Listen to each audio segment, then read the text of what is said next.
Health talk ಆಯುರ್ ಪ್ರಸಾದಿನಿ ವಿಶೇಷ ಕಾರ್ಯಕ್ರಮಕ್ಕೆ ಸ್ವಾಗತ. ನಾನು ಸುಮಿತ್ರ.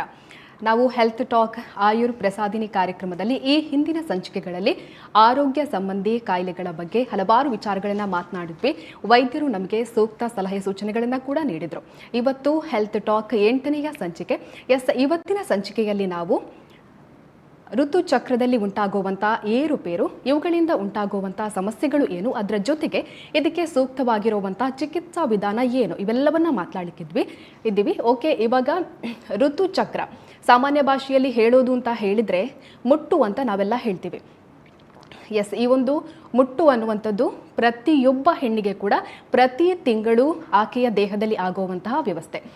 ತುಂಬ ಜನರಿಗೆ ಈ ಒಂದು ಋತುಚಕ್ರ ಆಗುವಂತಹ ಸಂದರ್ಭದಲ್ಲಿ ಅತಿಯಾದ ಹೊಟ್ಟೆ ನೋವಿರುತ್ತೆ, ದೇಹದಲ್ಲಿ ಅತಿಯಾದ ನೋವುಗಳು ಕಾಣಿಸಿಕೊಳ್ಳುವಂಥದ್ದು ಸರ್ವೇ ಸಾಮಾನ್ಯ ಇರುತ್ತೆ. ಆದರೆ ತುಂಬ ಜನರಿಗೆ ಈ ಒಂದು ಋತುಚಕ್ರ ಅನ್ನುವಂಥದ್ದೇ ಸರಿಯಾದ ಟೈಮಿಗೆ ಆಗೋದಿಲ್ಲ, ಸರಿಯಾದ ದಿನಾಂಕಕ್ಕೆ ಆಗೋದಿಲ್ಲ ಅನ್ನುವಂಥ ಸಮಸ್ಯೆಗಳು ತುಂಬಾ ಕಾಡ್ತಾ ಇರುತ್ತೆ. ಆರೋಗ್ಯದಲ್ಲಿ ತುಂಬ ಸಮಸ್ಯೆಗಳು ಕಂಡ್ರೆ ಕೂಡ ಈ ಒಂದು ವಿಚಾರದಲ್ಲಿ ತುಂಬ ಜನ ಹೆಣ್ಣು ಮಕ್ಕಳು ವೈದ್ಯರನ್ನ ಭೇಟಿ ಮಾಡೋದಕ್ಕೆ ಹಿಂಜರಿಕೆ ಪಡ್ತಾರೆ. ನಾವು ಏನಾದರೂ ಈ ಬಗ್ಗೆ ಮಾತನಾಡಿದರೆ ಯಾರಾದರೂ ನಮ್ಮ ಬಗ್ಗೆ ಕೆಟ್ಟದಾಗಿ ಅಂದ್ಕೊಳ್ಬೋದಾ, ಏನು ಅಂದ್ಕೋತಾರೋ ಅನ್ನುವಂತಹ ಒಂದು ಹಿಂಜರಿಕೆ ಹೆಣ್ಣು ಮಕ್ಕಳಲ್ಲಿರುತ್ತೆ. ಹಾಗಾಗಿ ಈ ವಿಚಾರದ ಬಗ್ಗೆ ಮಾತನಾಡೋದು ಕಡಿಮೆ. ಇವತ್ತಿನ ಒಂದು ಸಂಚಿಕೆಯಲ್ಲಿ ನಾವು ಋತುಚಕ್ರದಿಂದ ಆಗುವಂತಹ ಸಮಸ್ಯೆಗಳು, ಹಾಗೆಯೇ ಇದಕ್ಕೆ ಯಾವೆಲ್ಲ ಸೂಕ್ತ ಪರಿಹಾರವನ್ನು ಕಂಡುಕೊಳ್ಬೋದು, ಈ ಎಲ್ಲ ವಿಚಾರಗಳನ್ನು ಮಾತನಾಡಲಿಕ್ಕಿದ್ವಿ. ಇವತ್ತು ನಮಗೆ ಈ ಎಲ್ಲ ವಿಚಾರಗಳ ಬಗ್ಗೆ ತಿಳಿಸ್ಕೊಡೋದಕ್ಕೆ ಖ್ಯಾತ ಆಯುರ್ವೇದ ತಜ್ಞರಾಗಿರುವಂತಹ ರಾಘವೇಂದ್ರ ಪ್ರಸಾದ್ ಬಂಗಾರಡ್ಕ ಸರ್ ಇದ್ದಾರೆ. ಬನ್ನಿ ಅವರನ್ನ ಕಾರ್ಯಕ್ರಮಕ್ಕೆ ಸ್ವಾಗತಿಸೋಣ. ನಮಸ್ತೆ ವೈದ್ಯರೇ, ಕಾರ್ಯಕ್ರಮಕ್ಕೆ ಸ್ವಾಗತ. ಹಾಗೆಯೇ ವೀಕ್ಷಕರು ಕೂಡ ಇವತ್ತಿನ ಕಾರ್ಯಕ್ರಮದಲ್ಲಿ ನೇರ ಪ್ರಸಾರದ ಮೂಲಕ ನಿಮ್ಮ ಸಮಸ್ಯೆಗಳಿಗೆ ಸೂಕ್ತ ಸಲಹೆಯನ್ನು ವೈದ್ಯರಿಂದ ಪಡ್ಕೊಳ್ಬೋದು. ನಮ್ಮ ಸ್ಕ್ರೀನ್ನಲ್ಲಿ ಕಾಣಿಸ್ತಾ ಇರುವಂತಹ ನಂಬರ್ಗೆ ಕರೆ ಮಾಡ್ಬೋದು. ಡಾಕ್ಟರ್, ಇವಾಗ ಋತುಚಕ್ರದಲ್ಲಿ ಉಂಟಾಗುವಂತಹ ಸಮಸ್ಯೆಗಳು, ಅವುಗಳಿಗೆ ಸೂಕ್ತ ಪರಿಹಾರಗಳು ಏನು ಅನ್ನುವಂಥದ್ದು ತುಂಬ ಹೆಣ್ಣು ಮಕ್ಕಳಿಗೆ ಇರುವಂತಹ ಪ್ರಶ್ನೆಯಾಗಿರುತ್ತೆ. ಆದರೆ ಮಾತಾಡೋದಕ್ಕೆ ಹಿಂಜರಿಕೆ ಪಡ್ತಾರೆ ತುಂಬ ಜನ. ಇವಾಗ ಮೊದಲನೇದಾಗಿ ನಾವು ಋತುಚಕ್ರ ಅಂದರೆ ಏನು ಅಂತ ಹೇಳೋದಾದರೆ? ಹೌದು, ಸಾಮಾನ್ಯವಾಗಿ ಋತುಚಕ್ರ ಅಂತ ಹೇಳುವಂಥದ್ದು ನಾವು ವೈಜ್ಞಾನಿಕವಾಗಿ ಅದನ್ನು ಅರ್ಥ ಮಾಡಿಕೊಂಡಾಗ ಮಹಿಳೆಯರಲ್ಲಿ ತಿಂಗಳಿಗೊಮ್ಮೆ ಆಗುವಂತಹ 3 ರಿಂದ 5 ದಿನದ ಈ ಅವಧಿಯ ರಕ್ತಸ್ರಾವ, ಅದನ್ನು ಮುಟ್ಟಿನ ರಕ್ತಸ್ರಾವ ಅಥವಾ ಋತುಸ್ರಾವ ಅಂತ ನಾವು ಹೇಳ್ತೇವೆ. ಆದರೆ ಇದು 28 ದಿನಕ್ಕೊಮ್ಮೆ ಅಥವಾ ತಿಂಗಳಿಗೊಮ್ಮೆ ಆಗುವಂಥದ್ದು ಅಂತ ನಾವು ನೋಡುವಂಥದ್ದು. ಇದು ಒಟ್ಟು ಇದರ ವೈಜ್ಞಾನಿಕವಾಗಿ ನಾವು ಈ ಋತುಚಕ್ರವನ್ನು ಅರ್ಥ ಮಾಡಿಕೊಂಡ್ರೆ ಆಗ ನಮಗೆ ಈ ಋತುಚಕ್ರದ ಸಮಸ್ಯೆ ಅಥವಾ ಮುಟ್ಟಿನ ಸಮಸ್ಯೆಯನ್ನು ಅರ್ಥ ಮಾಡಿಕೊಳ್ಳುವುದಕ್ಕೆ ತುಂಬ ಸುಲಭ ಆಗ್ತದೆ. ಇದು ನಮ್ಮ ಸಹಜವಾಗಿ ಮಹಿಳೆಯರಲ್ಲಿ ಈ ಗರ್ಭಕೋಶ ಇದೆ, ಯುಟರಸ್ ಅಂತ ನಾವು ಹೇಳ್ತೇವೆ, ಮತ್ತು ಅಲ್ಲಿ ಫೆಲೋಪಿಯನ್ ಟ್ಯೂಬ್ ಅಂತ ಅಂಡನಾಳ ಅಂತ ಇರ್ತದೆ, ಮತ್ತು ಅದು ಒಂದು ತುದಿಗೆ ಈ ಅಂಡಾಶಯ ಅಂದರೆ ಓವರಿ ಅಂತ ನಾವು ಹೇಳ್ತೇವೆ, ಅಲ್ಲಿಗೆ ಅದು ಸಂಪರ್ಕ ಹೊಂದಿರ್ತದೆ. ಈ ಗರ್ಭಕೋಶ ಏನು ಮಾಡ್ತದೆ ಅಂತ ಹೇಳಿದರೆ, ಅದು ಈ ಅಂಡಕೋಶದಿಂದ ಬಿಡುಗಡೆಯಾಗಿ ಇಲ್ಲಿಗೆ ಬರುವಾಗ ಇಡೀ ಗರ್ಭಕೋಶ ಒಂದು ಗರ್ಭಧಾರಣೆ ಆಗುವುದಕ್ಕೆ ತನ್ನ ಎಲ್ಲ ಸಿದ್ಧತೆಯನ್ನು ಮಾಡಿಕೊಂಡಿರ್ತದೆ. ಈ ಅಂಡಾಣು ಅಂತ ಹೇಳುವಂಥದ್ದು ಈ ಅಂಡಾಶಯದಲ್ಲಿ ಅಂದರೆ ಓವರಿ ಅಂತ ನಾವೇನು ಹೇಳ್ತೇವೆ ಭಾಗ, ಗರ್ಭಕೋಶದ ಒಂದು ತುದಿಯಲ್ಲಿ ಇರುವಂಥದ್ದು, ಅಲ್ಲಿ ಅದರ ಬೆಳವಣಿಗೆ ಆಗ್ತಾ ಇರ್ತದೆ. ಬೆಳವಣಿಗೆ ಆಗಿ ಒಂದು ದಿನ ಅದು ಬಿಡುಗಡೆ ಆಗ್ತದೆ. ಸಾಧಾರಣ ಈ ಋತುಚಕ್ರದ ಮಧ್ಯಭಾಗ ಅಂದರೆ 28 ದಿನದಲ್ಲಿ ಮಧ್ಯಭಾಗದಲ್ಲಿ ಒಂದು ಸರಿಯಾಗಿ ಅದು ಬಿಡುಗಡೆ ಆಗ್ತದೆ. ಮತ್ತು ಬಿಡುಗಡೆಯಾಗಿ ಅದು ಈ ಫೆಲೋಪಿಯನ್ ಟ್ಯೂಬ್ ಅಂದರೆ ಅಂಡನಾಳದ ಮೂಲಕ ಅದು ಗರ್ಭಕೋಶದ ಕಡೆಗೆ ಬರ್ತದೆ. ಈ ಮಧ್ಯದಲ್ಲಿ ಗರ್ಭಧಾರಣೆ ಅಂದರೆ ಪುರುಷ ವೀರ್ಯಾಣು ಆ ಅಂಡಾಣುವಿನೊಟ್ಟಿಗೆ ಸಂಯೋಗ ಹೊಂದಿ ಆಗ ಗರ್ಭಧಾರಣೆ ಆದರೆ ಅದು ಈ ಗರ್ಭಕೋಶದ ಒಳಗೊಡೆಗೆ ಅಂಟಿಕೊಂಡು ಅಲ್ಲಿ ಭ್ರೂಣವಾಗಿ ಬೆಳೀತದೆ. ಆದರೆ ಒಂದು ವೇಳೆ ಈ ಅಂಡಕೋಶದಿಂದ ಓವರಿಯಿಂದ ಬಿಡುಗಡೆಯಾದ ಅಂಡಾಣು ಅದು ಫಲಿತಗೊಳ್ಳದಿದ್ದರೆ, ಅಂದರೆ ಅದು ಸಂಯೋಗ ಹೊಂದದಿದ್ದರೆ ಪುರುಷ ವೀರ್ಯಾಣುವಿನೊಂದಿಗೆ, ಆಗ ಅದು ಈ ಗರ್ಭಕೋಶದ ಎಲ್ಲ ಸಿದ್ಧತೆಗಳು ಅದು ಆ ಸಿದ್ಧತೆ ಮಾಡಿಕೊಂಡದ್ದನ್ನು ಅದು ಹೊರ ಹಾಕ್ತದೆ. ಅದರ ಒಳಗೊಡೆಯ ಆ ಪದರ ದಪ್ಪ ಆಗಿರ್ತದೆ, ಅದು ಸ್ವೀಕಾರ ಮಾಡಲಿಕ್ಕೆ ಅಂತೇಳಿ ರೆಡಿಯಾಗಿರ್ತದೆ. ಆದರೆ ಗರ್ಭಧಾರಣೆ ಆಗದೇ ಇರುವುದರಿಂದ ಅದು ಈ ಎಲ್ಲ ಅಂಶಗಳನ್ನು ಋತುಸ್ರಾವದ ಮೂಲಕ ಅದು ಹೊರಗೆ ವಿಸರ್ಜನೆ ಮಾಡ್ತದೆ. ಇದು ವೈಜ್ಞಾನಿಕವಾಗಿ ನಾವು ಋತುಸ್ರಾವ ಅಥವಾ ಈ ಒಂದು ಆರಂಭದಿಂದ ತೊಡಗಿ 1ನೇ ದಿನದಿಂದ ತೊಡಗಿ ಮತ್ತೆ ಮುಂದಿನ ಮುಟ್ಟು ಆಗುವ ದಿನ ಅಥವಾ ಋತುಸ್ರಾವದ ದಿನದ ತನಕದ ಈ ಒಂದು 28 ದಿನದ ಅವಧಿಯನ್ನು ನಾವು ಋತುಚಕ್ರ ಅಂತ. ಇದು ಪ್ರತಿ ತಿಂಗಳು ನಿಯಮಿತವಾಗಿ ಆಗ್ತಾ ಇರ್ತದೆ. ದೇಹದ ಎಲ್ಲ ವ್ಯವಸ್ಥೆಗಳು ಎಲ್ಲ ವಿಭಾಗಗಳು ಅದಕ್ಕೆ ಸಂಬಂಧಿಸಿದ್ದು ಸರಿಯಾಗಿ ಕಾರ್ಯನಿರ್ವಹಿಸಿದರೆ. ಆದರೆ ಈ ಒಂದು ಚಕ್ರ ಸರಿಯಾಗಿ ನಡಿಬೇಕಿದ್ರೆ ಹಾರ್ಮೋನುಗಳು ಅಂತ ಹೇಳಿ, ಹಾರ್ಮೋನುಗಳಂತ ಹೇಳಿದರೆ ನಾವು ಕನ್ನಡದಲ್ಲಿ ರಸದೂತ ಅಂದರೆ ಕೆಮಿಕಲ್ ಮೆಸೆಂಜರ್ಸ್ ಅಂತ ಹೇಳ್ತೇವೆ. ಅಂದರೆ ಈ ನೇರವಾಗಿ ಹಾರ್ಮೋನುಗಳನ್ನು ರಕ್ತಕ್ಕೆ ರಿಲೀಸ್ ಮಾಡುವುದಕ್ಕೆ, ರಕ್ತಕ್ಕೆ ಸೇರಿಸುವುದಕ್ಕೆ ಯಾವುದೇ ನಾಳ ಇರುವುದಿಲ್ಲ. ಅದನ್ನು ನಿರ್ನಾಳ ಗ್ರಂಥಿಗಳು ಅಂತ ನಾವು ಹೇಳುವಂಥದ್ದು. ಸೊ ನೇರವಾಗಿ ರಕ್ತಕ್ಕೆ ಆ ಹಾರ್ಮೋನು ಅಥವಾ ರಸದೂತ ಎನ್ನುವ ರಾಸಾಯನಿಕ ಅದು ಬಿಡುಗಡೆ ಆಗ್ತದೆ.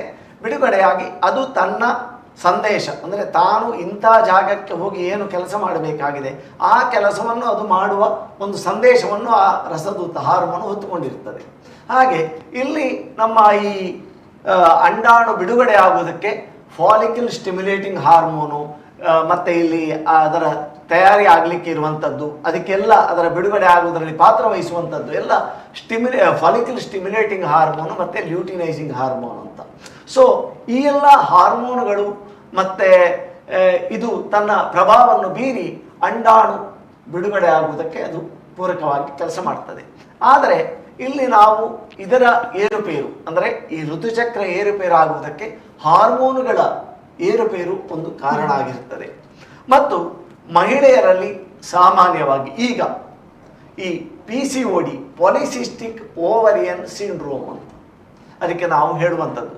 ಪಾಲಿಸಿಸ್ಟಿಕ್ ಅಂತ ಹೇಳಿದರೆ ಅಂಡಾಶಯದಲ್ಲಿ ಅಂಡಾಣುವನ್ನು ಯಾವ ಅಂಡಾಶಯ ಬಿಡುಗಡೆ ಮಾಡ್ತದೆ ಆ ಅಂಡಾಶಯದಲ್ಲಿ ಸಿಸ್ಟ್ಸ್ ಅಂದರೆ ಬಹಳ ಮಟ್ಟ ಗಂಟಿನಂಥ ರಚನೆಗಳು ಅಥವಾ ಗುಳ್ಳೆಗಳು ಕಾಣಿಸಿಕೊಳ್ಳುವಂಥದ್ದು. ಅದರಿಂದಾಗಿ ಈ ಋತುಚಕ್ರದಲ್ಲಿ ಉಂಟಾಗುವಂತಹ ಏರುಪೇರುಗಳು ಈಗ ಬಹಳ ಮಹಿಳೆಯರಲ್ಲಿ ಸಾಮಾನ್ಯವಾಗಿದೆ. ಇದಕ್ಕೆ ನಾವು ಪಾಲಿಸಿಸ್ಟಿಕ್ ಓವರಿಯನ್ ಸಿಂಡ್ರೋಮ್ ಅಂತ ಹೇಳ್ತೇವೆ. ಮತ್ತು ಇದು ಋತುಚಕ್ರದ ಏರುಪೇರು ಈಗ ಬಹಳ ಸಾಮಾನ್ಯವಾಗುವುದಕ್ಕೆ ಒಂದು ಸಾಮಾನ್ಯವಾದ ಕಾರಣ. ಸಾಮಾನ್ಯವಾದ ಕಾರಣ ಅಂತ ಯಾಕೆ ಹೇಳ್ತಾ ಇದ್ದೇನೆ ಅಂತ ಹೇಳಿದರೆ, ಬಹಳ ಮಂದಿಯಲ್ಲಿ 100ಕ್ಕೆ 90 ಮಂದಿಯಲ್ಲಿ, ಅದರಲ್ಲೂ 12ರಿಂದ 45 ವರ್ಷದ ಅವಧಿ, ಈ ಮಧ್ಯದ ಅವಧಿಯಲ್ಲಿ ಅಂದರೆ ಋತುಚಕ್ರ ಆರಂಭವಾಗಿ ಋತುಚಕ್ರ ನಿಲ್ಲುವವರೆಗಿನ ಮಧ್ಯಂತರದ ಯಾವ ಒಂದು ಅವಧಿ ಇದೆ ಆ ಅವಧಿಯಲ್ಲಿ ಯಾವಾಗ ಬೇಕಾದರೂ ಈ ಮುಟ್ಟಿನ ಸಮಸ್ಯೆ ಕಾಣಿಸಿಕೊಳ್ಬೋದು, ಋತುಚಕ್ರದ ಸಮಸ್ಯೆ ಕಾಣಿಸಿಕೊಳ್ಬೋದು. ಕಾಣಿಸಿಕೊಂಡಾಗ ಈಗ ಈ ಘಟ್ಟದಲ್ಲಿ ಆರಂಭದಲ್ಲಿ ಬರುವಂಥ ಯೋಚನೆ PCOS, ಇವರಿಗೆ ಪಾಲಿಸಿಸ್ಟಿಕ್ ಓವರಿಯನ್ ಸಿಂಡ್ರೋಮ್ ಇದೆಯಾ ಅಂದರೆ ಒಂದು ಲಕ್ಷಣಗಳ ಸಮೂಹ. ಬರೇ ಋತುಚಕ್ರದಲ್ಲಿ ಏರುಪೇರು ಉಂಟಾಗುವುದು ಅಂತೇಳಿ ಅಲ್ಲ, ಅದರಿಂದಾಗಿ ಬಹಳಷ್ಟು ಕೆಲವು ಲಕ್ಷಣಗಳು ಮತ್ತು ಕೆಲವು ತೊಂದರೆಗಳು ಮಹಿಳೆಯರಲ್ಲಿ ಕಾಣಿಸಿಕೊಳ್ತದೆ.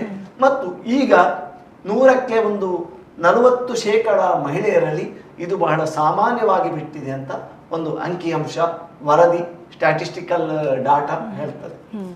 ಓಕೆ, ಹಾಗೇನೆ ಇವಾಗ ಋತುಚಕ್ರದಲ್ಲಿ ಉಂಟಾಗುವಂತಹ ಸಮಸ್ಯೆಗಳು ಏನಿದೆಯೋ, ಇವಾಗ ನೀವು ಹೇಳಿದ್ರಿ PCOD ಅನ್ನುವಂಥದ್ದು, ಇದರ ಲಕ್ಷಣ ಹೇಗಿರುತ್ತೆ ಅಂತ. ಇದರಲ್ಲಿ ಬರೇ ಒಂದು ಲಕ್ಷಣ ಅಂತಲ್ಲ, ಅದಕ್ಕೆ ನಾವು ಸಿಂಡ್ರೋಮ್ ಎನ್ನುವ ಶಬ್ದ ನಾವು ಅದಕ್ಕೆ ಬಳಕೆ ಮಾಡುವಂಥದ್ದು. ಒಂದು ಸಮೂಹ ಕೆಲವು ಲಕ್ಷಣಗಳು ಸೇರಿ ಒಂದು ಸಿಂಡ್ರೋಮ್, ಈ ಪಾಲಿಸಿಸ್ಟಿಕ್ ಓವರಿಯನ್ ಸಿಂಡ್ರೋಮ್ ಅಂತ ಹೇಳುವಂಥದ್ದು ಉಂಟಾಗಿರ್ತದೆ. ಮುಖ್ಯವಾಗಿ ಅದರಲ್ಲಿ ಇರುವಂಥ ಲಕ್ಷಣ ಈ ಋತುಚಕ್ರದಲ್ಲಿ ಏರುಪೇರಾಗುವಂಥದ್ದು.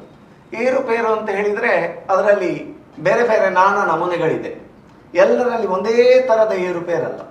ನೋಡಿ, ಈಗ ಕೆಲವರಲ್ಲಿ ಏನಿರ್ತದೆ ಸಾಮಾನ್ಯವಾಗಿ ಮಹಿಳೆಯರಲ್ಲಿ ಏನಾಗ್ತದೆ ಅಂತೇಳಿ ಋತುಸ್ರಾವ ತಿಂಗಳಿಗೊಮ್ಮೆ ಕರೆಕ್ಟಾಗಿ ಆಗ್ತಾ ಇರ್ತದೆ.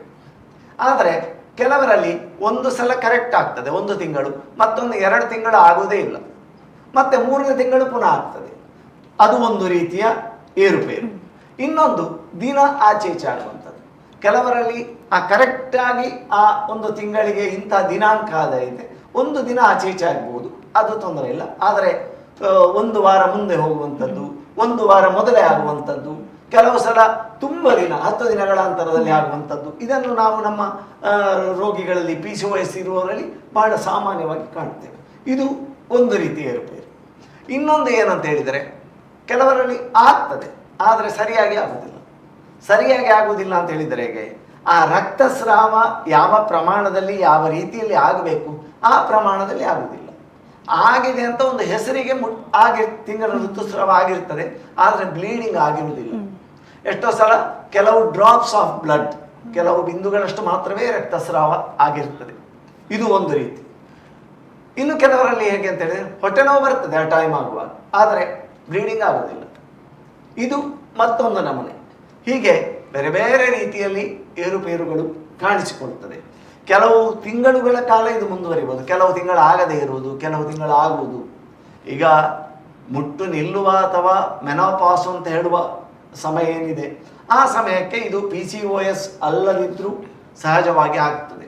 ಬಹಳಷ್ಟು ಜನ ಈ ಮುಟ್ಟು ನಿಲ್ಲುವ 42ರಿಂದ 45 ವರ್ಷ ಅವಧಿಯ 48 ವರ್ಷ ಈ ಅವಧಿಯಲ್ಲಿ ಮುಟ್ಟು ನಿಲ್ಲುವ ಸಮಯ, ಆ ಸಮಯದಲ್ಲಿ ಈ ಥರದ ಏರುಪೇರು ತುಂಬ ಸಾಮಾನ್ಯ. ಯಾಕೆಂದರೆ ಆಗ ನಮಗೆ ಅರ್ಥ ಆಗ್ತದೆ ಇದು ಮುಟ್ಟು ನಿಲ್ಲುವ ಸಮಯಕ್ಕೆ ಆಗುವಂಥ ಏರುಪೇರು, ಇದು PCOS ಆಗಿರಲಿಕ್ಕಿಲ್ಲ ಅಂತೇಳಿ ಕಾಣ್ತದೆ. ಆದರೆ PCOS ಆಗಿರಲೂಬಹುದು, 2 ಸಾಧ್ಯತೆಗಳಿದೆ. ಆದರೆ ತುಂಬ ಯಂಗರ್ ಏಜ್ ಗ್ರೂಪಲ್ಲಿ ಈ ಸಮಸ್ಯೆ ಕಾಣಿಸಿಕೊಂಡಾಗ ನಾವು ಇದು ಮುಟ್ಟುವ ನಿಲ್ಲುವ ಸಮಯ ಅಂತ ಆ ಪ್ರಸಂಗ ಯೋಚನೆ ಮಾಡಲಿಕ್ಕೆ ಸಾಧ್ಯ ಇಲ್ಲ. ಆದರೆ ಈಗ ತುಂಬ ಆತಂಕಕಾರಿಯಾದ ಸಂಗತಿ ಏನು ಅಂತ ಹೇಳಿದರೆ, ಆ ಮುಟ್ಟು ಸರಿಯಾಗಿ ಆಗದೇ ಇರುವಂಥದ್ದು ಬಹಳ ಚಿಕ್ಕ ವಯಸ್ಸಿನವರಲ್ಲಿ, ಅದು ಕೂಡ ಟೀನೇಜರ್ಸ್, ಯಂಗರ್ ಏಜ್ ಗ್ರೂಪಲ್ಲಿ, ವಿದ್ಯಾರ್ಥಿನಿಯರಲ್ಲಿ ಇದು ತುಂಬ ಬಹಳ ಸಾಮಾನ್ಯವಾಗಿ ಕಾಣಿಸಿಕೊಳ್ತಾ ಇದೆ ಎನ್ನುವಂಥದ್ದು ತುಂಬ ಆತಂಕದ ವಿಷಯ. ಮತ್ತು ಇದಕ್ಕೆ ಏನಾದರೂ ನಾವು ಒಂದು ಅರಿವು ಹುಟ್ಟಿಸಬೇಕು ಅಥವಾ ಇದಕ್ಕೆ ಕಾರಣವನ್ನು ಕಂಡುಹಿಡಿದು ಎಲ್ಲರೂ ಆ ಕುರಿತಾಗಿ ಸ್ವಲ್ಪ ಯೋಚನೆ ಮಾಡಬೇಕು ಅಂತ ಹೇಳುವಂಥದ್ದು ತುಂಬ ಪ್ರಾಮುಖ್ಯ ಆಗಿರ್ತದೆ. ಈಗ ನೀವು ಕೇಳಿದ್ರಿ ಏನೆಲ್ಲ ಲಕ್ಷಣಗಳು ಅಂತ. ಇದು ಮುಟ್ಟಿನ ಸಮಸ್ಯೆ ಒಂದು ಲಕ್ಷಣ ಅಷ್ಟೇ. ಇದು ಅಲ್ಲದೆ ಇನ್ನು ಹಲವಾರು ಸಮಸ್ಯೆಗಳು, ಅಂದರೆ ಇನ್ನೊಂದು ಏನಂದರೆ ಇವರಲ್ಲಿ ಒಬಿಸಿಟಿ ಅಂತ ಹೇಳುವಂಥದ್ದು, ಸ್ಥೂಲಕಾಯ, ಬೊಜ್ಜು ತುಂಬ ಸಾಮಾನ್ಯ ಆಗಿರ್ತದೆ. ಬೊಜ್ಜಿನ ಸಮಸ್ಯೆ ಕಾಣಿಸಿಕೊಳ್ಳುತ್ತದೆ. ಯಾಕೆಂತ ಕೇಳಿದರೆ ಅತಿಯಾದ ಆಹಾರ ಸೇವನೆಯಿಂದಾಗಿ, ಅದರಲ್ಲೂ ಸಿಹಿ ಇತ್ಯಾದಿ ಮಧುರ ಆಹಾರ ಸೇವನೆಯಿಂದಾಗಿ ಇನ್ಸುಲಿನ್ ಹಾರ್ಮೋನ್ ಜಾಸ್ತಿ ಸಿಕ್ರೇಷನ್ ಆಗ್ತದೆ. ಇನ್ಸುಲಿನ್ ಹಾರ್ಮೋನ್ನ ಮಟ್ಟ ಹೆಚ್ಚಿಗೆ ಸ್ರವಿಸಿದಾಗ ಈ ಸಕ್ಕರೆಯನ್ನು ಕೊಬ್ಬು ಆಗಿ ದೇಹದಲ್ಲಿ ಪರಿವರ್ತಿಸಲಾಗ್ತದೆ ಆ ಹಾರ್ಮೋನ್. ಸೊ ಸಕ್ಕರೆ ಕೊಬ್ಬು ಆಗಿ ಪರಿವರ್ತನೆ ಆಗಿ ದೇಹದಲ್ಲಿ ಬೊಜ್ಜು ಶೇಖರಣೆ ಆಗ್ತದೆ, ಬೊಜ್ಜು ಸಂಗ್ರಹ ಆಗ್ತದೆ. ಸೊ ಇದು ಒಂದು ಕಾರಣ, ಇದು ಒಂದು ಲಕ್ಷಣ. ಇನ್ನೊಂದು ಏನು ಅಂತ ಕೇಳಿದರೆ, ಇವರಲ್ಲಿ ನಿದ್ದೆ, ಸ್ಲೀಪ್ಲೆಸ್ನೆಸ್ ಕಾಣಿಸಿಕೊಳ್ಳುತ್ತದೆ, ನಿದ್ದೆ ಕಡಿಮೆ ಆಗುವಂಥದ್ದು. ಇನ್ನೊಂದು ಅವರಲ್ಲಿ ಆಯಾಸ, ತುಂಬ ಸುಸ್ತು ಆಗುವಂಥದ್ದು, ಬಹಳ ಸಣ್ಣ ಕೆಲಸ ಮಾಡಿದರೂ, ಹೆಚ್ಚು ದಣಿವಾಗದ ಕೆಲಸ ಮಾಡಿದರೂ ಕೂಡ ದಣಿವು ಕಾಣಿಸಿಕೊಳ್ಳುವಂಥದ್ದು, ಇದು ಒಂದು ಲಕ್ಷಣ. ಇನ್ನೊಂದೇನೆಂದರೆ, ದೇಹದ ಯಾವ ಭಾಗದಲ್ಲಿ ಮಹಿಳೆಯರಿಗೆ ಕೂದಲುಗಳು ಇರಬಾರದು, ಅಂದರೆ ಆ ಭಾಗದಲ್ಲಿ ಕೂಡ ನಾವು ನಿರೀಕ್ಷೆ ಮಾಡಲಾಗದ ಜಾಗದಲ್ಲಿ ಕೂಡ ಕೂದಲುಗಳು ಕಾಣಿಸಿಕೊಳ್ಳುವಂಥದ್ದು, ಮುಖದ ಭಾಗದಲ್ಲಿ ಇರಬಹುದು. ಈ ಪುರುಷರಲ್ಲಿ ಯಾವ ರೀತಿ ಮುಖದಲ್ಲಿ ಮೀಸೆ, ಗಡ್ಡ ಇತ್ಯಾದಿಗಳು ಕಾಣಿಸಿಕೊಳ್ತದೆ, ಆ ರೀತಿಯ ಅಲ್ಲಿ ಮಹಿಳೆಯರಲ್ಲೂ ಕೂದಲುಗಳು ಕಾಣಿಸಿಕೊಳ್ತದೆ. ಅದಕ್ಕೆ ಹಿರ್ಸುಟಿಸಮ್ ಅಂತ ನಾವು ಹೇಳ್ತೇವೆ. ಇನ್ನೊಂದು ಮೂಡ್ ಚೇಂಜಸ್. ಬಹಳ ನಾವು ಲಕ್ಷಣಗಳನ್ನು ಹೇಳುವಾಗ ಈ ಮುಟ್ಟು, ಅನಿಯಮಿತವಾದ ಮುಟ್ಟು ಇದೆಲ್ಲ ಹೇಳ್ತೇವೆ, ಆದರೆ ಈ ವಿಚಾರವನ್ನು ಬಿಡ್ತೇವೆ. ಯಾವುದು? ಮನಸ್ಸಿನ ವಿಚಾರ. ಮನಸ್ಸಿನ ಮೂಡು ಅಂದರೆ ಮನಸ್ಸಿನ ಸ್ಥಿತಿ ಆಗಾಗ ಭಾವೋದ್ವೇಗಕ್ಕೆ ಒಳಗಾಗುವಂಥದ್ದು. ಈ ರೀತಿಯ ಒಂದು ಸಂಗತಿಗಳಿಗೆ ಈ ಪಾಲಿಸಿಸ್ಟಿಕ್ ಓವರಿಯನ್ ಸಿಂಡ್ರೋಮ್ ಇದ್ದವರು ಒಳಗಾಗ್ತಾರೆ ಅಂತೇಳಿ. ಅಂದರೆ ಹಾರ್ಮೋನ್ಗಳಿಗೂ ಈ ಕೆಮಿಕಲ್ಗಳಿಗೂ ಮನಸ್ಸಿನ ಸ್ಥಿತಿಗಳಿಗೂ ತುಂಬ ವ್ಯತ್ಯಾಸ ಇದೆ. ಯಾವುದೋ ಒಂದು ಹಾರ್ಮೋನನ್ನು ದೇಹದೊಳಗೆ ಇಂಜೆಕ್ಟ್ ಮಾಡಿ ಮನಸ್ಸಿಗೆ ಖುಷಿ ಉಂಟಾಗುವ ಹಾಗೆ ಮಾಡ್ಬೋದು. ಯಾವುದೋ ಒಂದು ಹಾರ್ಮೋನನ್ನು ರಕ್ತದೊಳಕ್ಕೆ ಸೇರಿಸಿ ಅವನನ್ನು ಡಿಪ್ರೆಷನ್ಗೆ ಒಳಗಾಗುವೆ ಮಾಡ್ಬೋದು. ಹಾಗಾಗಿ ಹಾರ್ಮೋನ್ಗಳು ಎನ್ನುವಂಥದ್ದು ದೇಹದ ಒಳಗಿನ ಅದ್ಭುತವಾದ ಒಂದು ರಾಸಾಯನಿಕಗಳು, ನಮ್ಮ ಮನಸ್ಸು ಮತ್ತು ದೇಹದ ಕೋಶಗಳ ಮೇಲೆ ಪ್ರಭಾವ ಬೀರುವಂಥ ರಾಸಾಯನಿಕಗಳು. ಇದು ಒಂದು. ಇನ್ನು ಏನಂತ ಹೇಳಿದರೆ, ಅವರಿಗೆ ಈ ಏಕಾಗ್ರತೆ ಜಾಸ್ತಿ ಮಾಡಲಿಕ್ಕೆ ಆಗುವುದಿಲ್ಲ ಮತ್ತು ಅತಿಯಾದ ಆಹಾರ ಸೇವಿಸಬೇಕು ಅಂತೇಳಿ ಅವರಿಗೆ ಅನ್ನಿಸ್ತಾ ಇರ್ತದೆ. ಅದು ಕೂಡ ಹಾರ್ಮೋನ್ಗಳ ಒಂದು ಪ್ರಭಾವದಿಂದಾಗಿ. ಇನ್ನೊಂದು ಇಲ್ಲಿ ಮುಖ್ಯವಾಗಿ ನಾವು ಯೋಚನೆ ಮಾಡಬೇಕಾದ್ರೆ ಈ ಯಾವುದೆಲ್ಲ ಈ ಬದಲಾವಣೆಗಳಿದೆ ಇದಕ್ಕೆ ಕಾರಣವಾದ ಹಾರ್ಮೋನ್ ಯಾವುದು ಅಂತ. ಈಗ ಪುರುಷ ಹಾರ್ಮೋನ್ ಅಂತ ಇದೆ, ಆಂಡ್ರೋಜನ್ಸ್ ಅಂತ ನಾವು ಕರಿತೇವೆ. ಅದರಲ್ಲಿ ಮುಖ್ಯವಾದ ಟೆಸ್ಟೋಸ್ಟಿರೋನ್ ಅಂತ. ಈ ಟೆಸ್ಟೋಸ್ಟಿರೋನ್ ಎನ್ನುವಂಥ ಹಾರ್ಮೋನ್ ಅದು ಪುರುಷ ಹಾರ್ಮೋನ್, ಅದು ಪುರುಷರಲ್ಲಿ ಒಂದು ಹೆಚ್ಚು ಇರುವಂಥದ್ದು. ಆದರೆ ಈ ಟೆಸ್ಟೋಸ್ಟಿರೋನ್ ಎನ್ನುವಂಥದ್ದು ಸಣ್ಣ ಪ್ರಮಾಣದಲ್ಲಿ ಮಹಿಳೆಯರಲ್ಲಿ ಇರ್ತದೆ. ಯಾಕೆಂದರೆ ಅದು ಮಾಂಸಕೋಶಗಳ ಮಾಂಸಖಂಡಗಳ ಬೆಳವಣಿಗೆ ಮತ್ತು ಅದನ್ನು ಗಟ್ಟಿಯಾಗಿರಿಸುವುದು ಇದಕ್ಕೆಲ್ಲ ಸಹಕಾರಿಯಾಗಿ ಅದು ಕಾರ್ಯನಿರ್ವಹಿಸ್ತದೆ, ಅದಕ್ಕೆ ಶಕ್ತಿ ಕೊಡುವಂಥದ್ದು. ಆದರೆ ಈ ಟೆಸ್ಟೋಸ್ಟಿರೋನ್ ಎನ್ನುವ ಹಾರ್ಮೋನ್ ಅಂಶ ಮಹಿಳೆಯರ ದೇಹದಲ್ಲಿ ಎಷ್ಟು ಇರಬೇಕು ಅಷ್ಟು ಅಲ್ಲದೆ ಮಹಿಳೆಯರ ದೇಹದಲ್ಲಿ ಪುರುಷರಲ್ಲಿ ಇದ್ದಷ್ಟೇ ಮಟ್ಟದಲ್ಲಿ ದೊಡ್ಡ ಪ್ರಮಾಣದಲ್ಲಿ ಈ ಟೆಸ್ಟೋಸ್ಟಿರೋನ್ ಹಾರ್ಮೋನು ಆ ಪ್ರಮಾಣ ಹೆಚ್ಚಾಗುವುದರಿಂದ ಮಹಿಳೆಯರಲ್ಲಿ ಈ ಪಾಲಿಸಿಸ್ಟಿಕ್ ಓವರಿಯನ್ ಸಿಂಡ್ರೋಮ್ ಉಂಟಾಗುವುದಕ್ಕೆ ಒಂದು ಪ್ರಮುಖ ಕಾರಣ ಆಗ್ತದೆ. ಇದು ಒಂದು ಕಾರಣ. ಟೆಸ್ಟೋಸ್ಟಿರೋನ್ ಎನ್ನುವ ಹಾರ್ಮೋನ್ ಮಟ್ಟ ಜಾಸ್ತಿ ಆಗುತ್ತೆ. ಇದು ಯಾಕೆ ಹೆಚ್ಚಾಗ್ತದೆ ಎನ್ನುವುದಕ್ಕೆ ಬಹಳಷ್ಟು ಕಾರಣಗಳಿವೆ. ಓಕೆ ಸರ್, ಹಾಗೇನೆ ಇವಾಗ ತುಂಬಾ ಜನ ಹೇಳುವಂಥದ್ದು ಏನು ಅಂತ ಹೇಳಿದ್ರೆ ಇತ್ತೀಚಿನ ದಿನಗಳಲ್ಲಿ ಇದು ಜಾಸ್ತಿ ಆಗ್ತಾ ಇದೆ, ಮಹಿಳೆಯರಲ್ಲಿ ಜಾಸ್ತಿಯಾಗಿ ಕಾಣಿಸ್ಕೊಳ್ತಾ ಇದೆ ಅಂತ. ಇದು ಸರ್ವೇ ಸಾಮಾನ್ಯನ ಹೇಗೆ ಅಂತ? ಇದು ಅಪರೂಪದ ಕಾಯಿಲೆ ಅಲ್ಲ. ಇದು ಈಗ ನಾನೀಗಾಗಲೇ ಹೇಳಿದ ಹಾಗೆ ಬಹಳ 100 ಜನ ಮಹಿಳೆಯರನ್ನು ನಾವು ಸರ್ವೆ ಮಾಡಿದರೆ ಅದರಲ್ಲಿ ಒಂದು 40ರಿಂದ 60ರಷ್ಟು ಮಹಿಳೆಯರು ಈಗ PCOS ಅಥವಾ PCOD ಇದೆ ಅಂತ ಹೇಳುವ ಉತ್ತರವನ್ನು ಆ ರೀತಿಯ ಲಕ್ಷಣಗಳು ಹೊಂದಿರ್ತಾರೆ. ಯಾಕೆ ಕಾರಣ ಅಂತ ಹೇಳುವುದನ್ನು ಬಹಳ ನಾವು ಆಲೋಚನೆ ಮಾಡಬೇಕು. ಒಂದು 3 ವಿಚಾರ ಇದೆ. ಒಂದು, ನಾವು ಸೇವಿಸುವಂಥ ಆಹಾರ. ನಾನು ಹೆಚ್ಚಾಗಿ ಎಲ್ಲ ಕಾಯಿಲೆಗಳನ್ನು ವಿಮರ್ಶೆ ಮಾಡುವಾಗಲೂ ಈ 3 ವಿಷಯವನ್ನು ನಾನು ಹೇಳ್ತಾ ಇರ್ತೇನೆ. ಒಂದು ಆಹಾರ ಮತ್ತು ಜೀವನ ಶೈಲಿ ಮತ್ತು ಮನಸ್ಸಿನ ಸ್ಥಿತಿಗತಿ. ಇದು 3 ವಿಚಾರಗಳು ಬಹಳ ಪ್ರಾಮುಖ್ಯವಾಗಿರ್ತದೆ.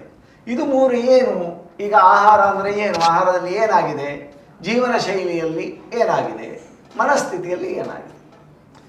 ಈಗ ಆಹಾರ ಸೇವನೆ ಅಂತ ನಾವು ಹೇಳುವಂಥದ್ದು ಯಾವ ರೀತಿಯಲ್ಲಿ ಅದು ಪಾಲಿಸಿಸ್ಟಿಕ್ ಓವರಿಯನ್ ಸಿಂಡ್ರೋಮಿಗೆ ನಮ್ಮ ಆಹಾರ ಪದ್ಧತಿ ಪೂರಕ ಆಗ್ತದೆ, ಅದನ್ನು ಉಂಟು ಮಾಡ್ತದೆ ಅಂತ ಕೇಳಿದರೆ, ನಾವಿವತ್ತು ಸಹಜ ನೈಸರ್ಗಿಕ ಆಹಾರದಿಂದ ನಮಗೆ ನಮ್ಮ ಅಜ್ಜಿ ಮಾಡ್ತಾ ಇದ್ದ ಯಾವುದೇ ತಿಂಡಿ ತಿನಿಸು ಆಗಲಿ ಅಥವಾ ರುಚಿಕರವಾದ ಖಾದ್ಯಗಳಾಗಲಿ ಈಗ ಅಲ್ಲ. ಈಗ ಅದು ನಮಗೆ ರುಚಿ ಆಗುವುದಿಲ್ಲ. ಈಗ ಯಾವುದು ರುಚಿ ಆಗ್ತದೆ ಅಂತ ಹೇಳಿದರೆ ಪ್ಯಾಕೆಟ್ಗಳಲ್ಲಿ ಪ್ಯಾಕ್ ಮಾಡಿ ಶೇಖರಣೆ ಮಾಡಿ ಅತಿಯಾಗಿ ಸಂಸ್ಕರಿಸಿದ ಆಹಾರಗಳು ಇವತ್ತು ಜನರಿಗೆ ರುಚಿ ಆಗ್ತದೆ ಅಂತ ಹೇಳುವುದಕ್ಕಿಂತ ಅದನ್ನು ಹೆಚ್ಚು ರುಚಿ ಅಂತ ಕಾಣುವ ಹಾಗೆ ಅದನ್ನು ಮಾಡುತ್ತಾರೆ ಎನ್ನುವಂಥದ್ದು ಬಹಳ ಪ್ರಾಮುಖ್ಯ ಆಗ್ತದೆ. ರುಚಿ ಆಗ್ತದೆ ಮತ್ತು ಅದಕ್ಕೆ ವ್ಯಸನ ಉಂಟಾಗ್ತದೆ, ಅಡಿಕ್ಷನ್ ಉಂಟಾಗ್ತದೆ. ಸೊ ಆ ಥರದ ಆಹಾರಗಳು, ಅದರಲ್ಲಿರುವಂತಹ ಎಲ್ಲ ಕೆಮಿಕಲ್ಸ್ಗಳು, ಪ್ರಿಸರ್ವೇಟಿವ್ ಇರ್ಬೋದು, ಬಣ್ಣಗಳಿರ್ಬೋದು, ಅದು ಅನುಮತಿ ಇರುವಂತಹ ಕಾನೂನಾತ್ಮಕವಾಗಿ ಅನುಮತಿ ಇರುವಂತಹ ಪ್ರಿಸರ್ವೇಟಿವ್ಸು ಇರ್ಬೋದು, ಅದು ಕೂಡ, ಮತ್ತು ಬಣ್ಣಗಳು ಮತ್ತು ಅದಕ್ಕೆ ಪರಿಮಳ ಬರುವಂತೆ ಮಾಡುವಂತಹ ಫ್ಲೇವರ್ಸ್, ಆ ರೀತಿಯ ರಾಸಾಯನಿಕಗಳು, ಫ್ಲೇವರ್ಸ್ ಅಂತ ನಾವು ಹೇಳ್ತೇವೆ, ಫ್ಲೇವರಿಂಗ್ ಏಜೆಂಟ್ಸ್, ಮತ್ತು ಅದನ್ನು ಮೃದುಗೊಳಿಸುವುದಕ್ಕೆ ಸಾಫ್ಟ್, ನಮಗೆ ಹೆಚ್ಚು ಜಗಿಯುವ ಕೆಲಸ ಇಲ್ಲದ ಹಾಗೆ ಅದನ್ನು ರೂಪಿಸುವುದಕ್ಕೆ ಬೇಕಾದಂತಹ ಅದನ್ನು ಫಾರ್ಮ್ಯಾಟಿಗೆ ತರುವಂಥ ಎಮಲ್ಸಿಫೈಯರ್ಸ್ ಅಂತ ನಾವು ಹೇಳ್ತೀವಿ. ಎಮಲ್ಸಿಫೈಯರ್ಸ್ ಈ ರೀತಿಯ ರಾಸಾಯನಿಕಗಳು ನಾವು ಸಾಮಾನ್ಯ ರಸ್ಕು, ಬ್ರೆಡ್ಡು, ಬಿಸ್ಕೆಟು, ಇದು ಎಲ್ಲದರಲ್ಲಿ ಕೂಡ ಈ ಥರದ ಎಮಲ್ಸಿಫೈಯರ್ಸ್ ಅನ್ನು ರಾಸಾಯನಿಕವನ್ನು ಉಪಯೋಗಿಸಿ ಅದನ್ನು ಆ ರೂಪಕ್ಕೆ ತಂದಿರ್ತಾರೆ. ಇದು ಎಲ್ಲವೂ ಕೂಡ ಒಂದಲ್ಲ ಒಂದು ವಿಧದಲ್ಲಿ ಇದು ಮಹಿಳೆಯರಲ್ಲಿ ಪಾಲಿಸಿಸ್ಟಿಕ್ ಓವರಿಯನ್ ಸಿಂಡ್ರೋಮ್ ಅನ್ನು ಉಂಟು ಮಾಡುತ್ತದೆ. ಒಂದನೇ ವಿಚಾರ. ಇನ್ನೊಂದು, ಅತಿಯಾದ ಆಹಾರ ಸೇವನೆ. ಈ ಬೊಜ್ಜು ಎನ್ನುವಂಥದ್ದೇ ಪಾಲಿಸಿಸ್ಟಿಕ್ ಓವರಿಯನ್ ಡಿಸೀಸಿಗೆ ಕಾರಣ ಆಗ್ತದೆ. ಇನ್ನೊಂದು ವಿಷಯವೂ ಹೌದು, ಪಾಲಿಸಿಸ್ಟಿಕ್ ಓವರಿಯನ್ ಡಿಸೀಸ್ ಸಿಂಡ್ರೋಮ್ ಎನ್ನುವಂಥದ್ದೇ ಬೊಜ್ಜಿಗೆ ಕಾರಣ ಆಗ್ತದೆ ಎನ್ನುವಂಥದ್ದು ಇನ್ನೊಂದು ಅಂಶ. ಹೀಗೆ ಅದು ಪರಸ್ಪರ ಪೂರಕವಾಗಿರ್ತದೆ. ಅತಿಯಾದ ಆಹಾರ ಸೇವನೆ ನೋಡಿ, ಇವತ್ತು ಆ ರುಚಿಕರವಾಗಿ ಮಾಡಬಾರದು ಅಂತಲ್ಲ, ಯಾವ ಒಂದು ಜಂಕ್ ಫುಡ್ ಅಥವಾ ಸಂಸ್ಕರಿತವಾದ ಯಾವ ಆಹಾರ ಇದೆ ಅದು ನಮ್ಮನ್ನು ನಮ್ಮ ಅಗತ್ಯಕ್ಕಿಂತ ಹೆಚ್ಚು ತಿನ್ನುವ ಹಾಗೆ ನಮ್ಮನ್ನು ಪ್ರೇರೇಪಿಸ್ತದೆ. ಕಾರಣ ಏನು ಅಂತ ಹೇಳಿದರೆ ನಮಗೆ ಹೆಚ್ಚು ಜಗಿಯುವ ಅವಕಾಶ ಸಿಕ್ಕದೆ, ಹೆಚ್ಚು ಜಗಿಯುವ ಅವಕಾಶ ಸಿಕ್ಕುವುದಿಲ್ಲ.